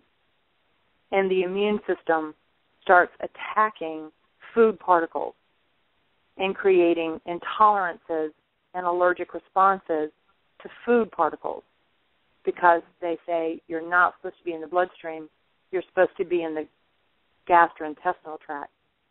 So they don't know the difference. Your body will mount an allergic response to a banana protein as much as it would a heavy metal. So people with leaky gut are coming up on allergy tests allergic to every food. This is simply not true. You are not allergic to food. You have a leaky gut. And there's ways to help with that, which is too long for now. So for Susan, for now, you want to do lots of cooked vegetables. Low on the raw, lots of cooked, steamed with really good fat, and you're going to really heal. No grains, no sugar, no pasta, no breads, no crackers, no starchy vegetables. Cooked vegetables, steamed vegetables, good fat, good water. Go low on the raw, and you're going to feel better. In the meantime, you can email me, and we'll talk more. But great question, Susan. Thank you. I have something to add, too, for Susan. Okay. Anyone who's experienced Lyme disease knows how you really feel the urgency to get rid of this thing, because it really is a bother. So, to say the least. This comes directly from Father God. The things that really help with Lyme disease, there is a plum from Hawaii called Li Hing Mui. And the way they package it is just absolutely horrible. But I'm pretty sure it's not the sugar, the salt, and the aspartame on the outside of it that are the healing qualities, but it is the plum itself. So I would recommend that you soak them, because they have so much salt on them that they're hard to eat. But Li Hing Mui, salted plums from Hawaii, pumpkin seeds, and even better, I talked about this last week, Japanese knotweed. You can get a tincture from the health food store. And I have seen that wherever ticks are, Japanese knotweed grows. So it's a very powerful antidote to Lyme disease. And along with the diet that Meg has just given you, you can beat any bacterial or viral infection, including Lyme disease. So, okay. Hope that helps, Susan. I just have one postscript in that if I do not, I'm cut down on all my carbohydrates because I'm so highly allergic to wheat, and I do eat quinoa and brown rice, but if I don't have potatoes about twice a day, every day, my weight drops so drastically that my doctor says it's too dangerous not to eat them. So if I don't eat any starches, potatoes. Well, I'm going to sweet potatoes. Yeah, just stay with the sweet Meg. potatoes. Butternut Pardon squash. Me? Stay with the sweet potatoes, butternut squash, and really good fat. 1 avocado a day, half a cup of olives a day, and coconut oil. 3 tablespoons of coconut oil a day, and your gut will be shining. And it's got high calories, and it burns like sugar. So you'll have energy, and you'll have a good gut. It's antibacterial, antimicrobial, antifungal. It's the works. 3 tablespoons of raw coconut oil a day, and you'll notice the difference. Great. Okay. Instead of potatoes. I can't. There you go. My body will not tolerate sweet potatoes, but I do eat a lot of squash. That sounds perfect. The coconut oil will make up for what you're not getting. Yes. Okay. Thank you. All right, Susan, thank you. Great question. All right, one last question, and this is Rod. There you go, Rod. Yeah. How you doing? Hey, Meg, that was great. That was absolutely just exactly what I wanted to hear. But before I get into that, Kathryn, I'd like to say one thing. I'm a little disappointed and confused about the message from Father God today, where you talk about Sananda describing the pill as not satisfactory because of the manufacturing of it, and I don't know why that's being brought up. Are we supposed to have an opinion about something? It hurts me because I listened to both you and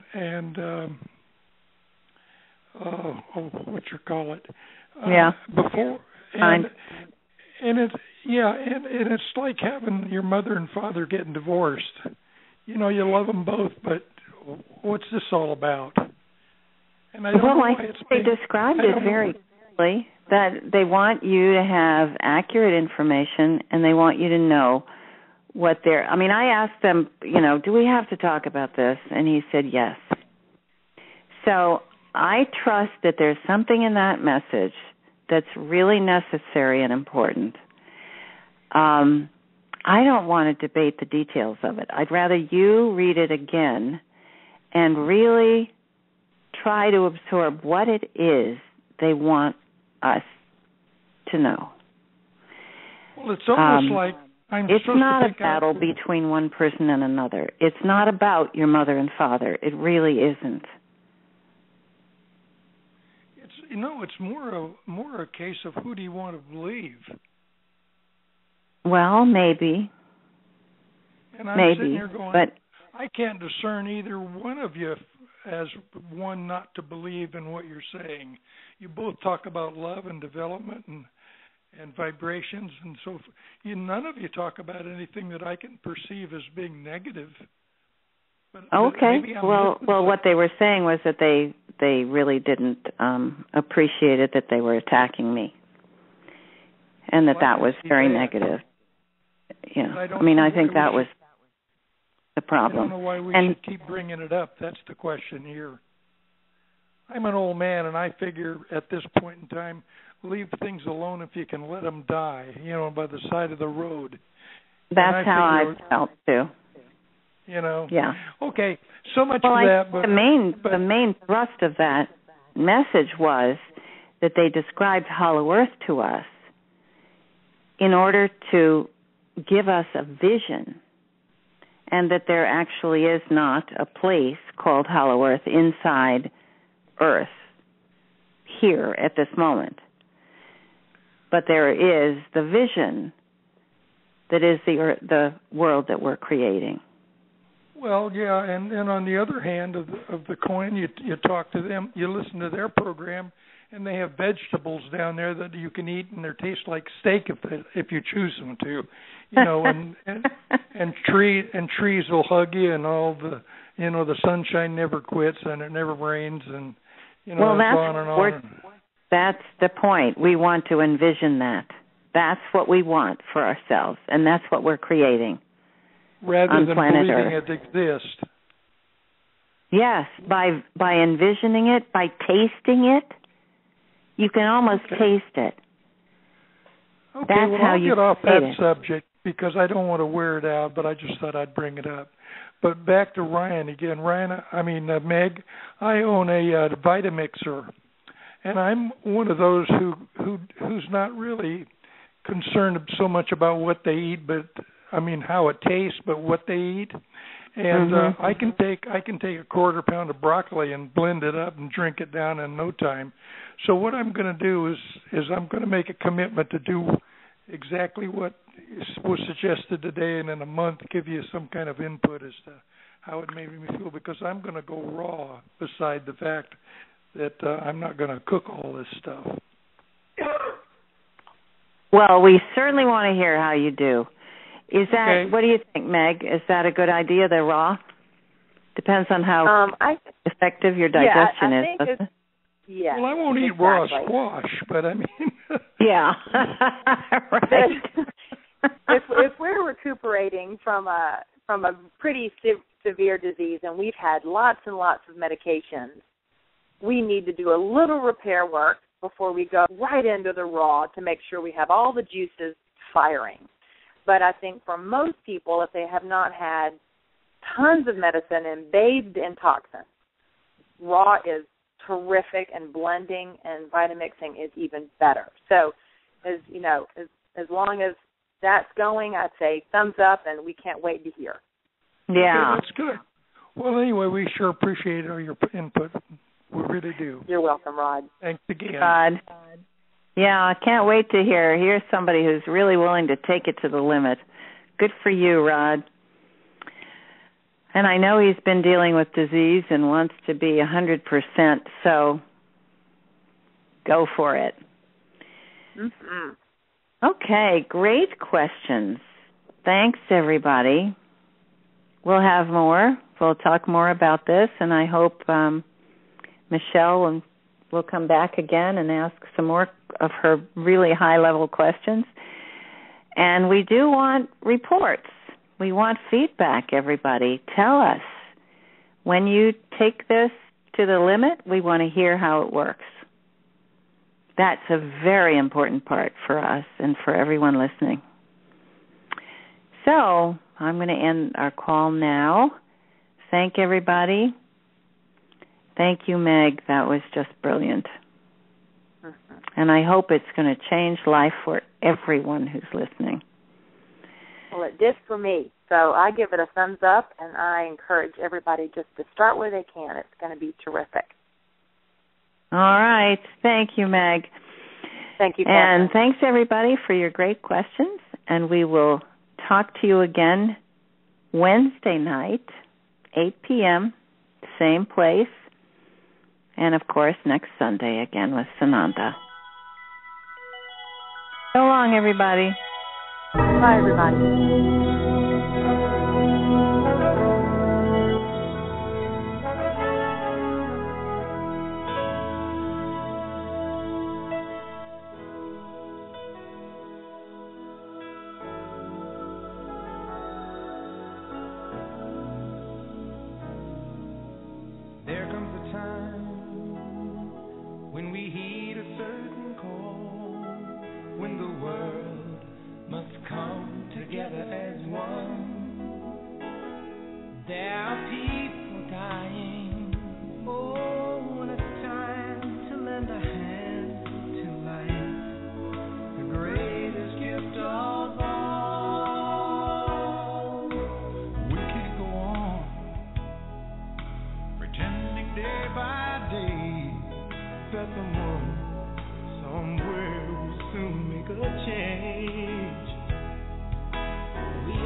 God's great big family.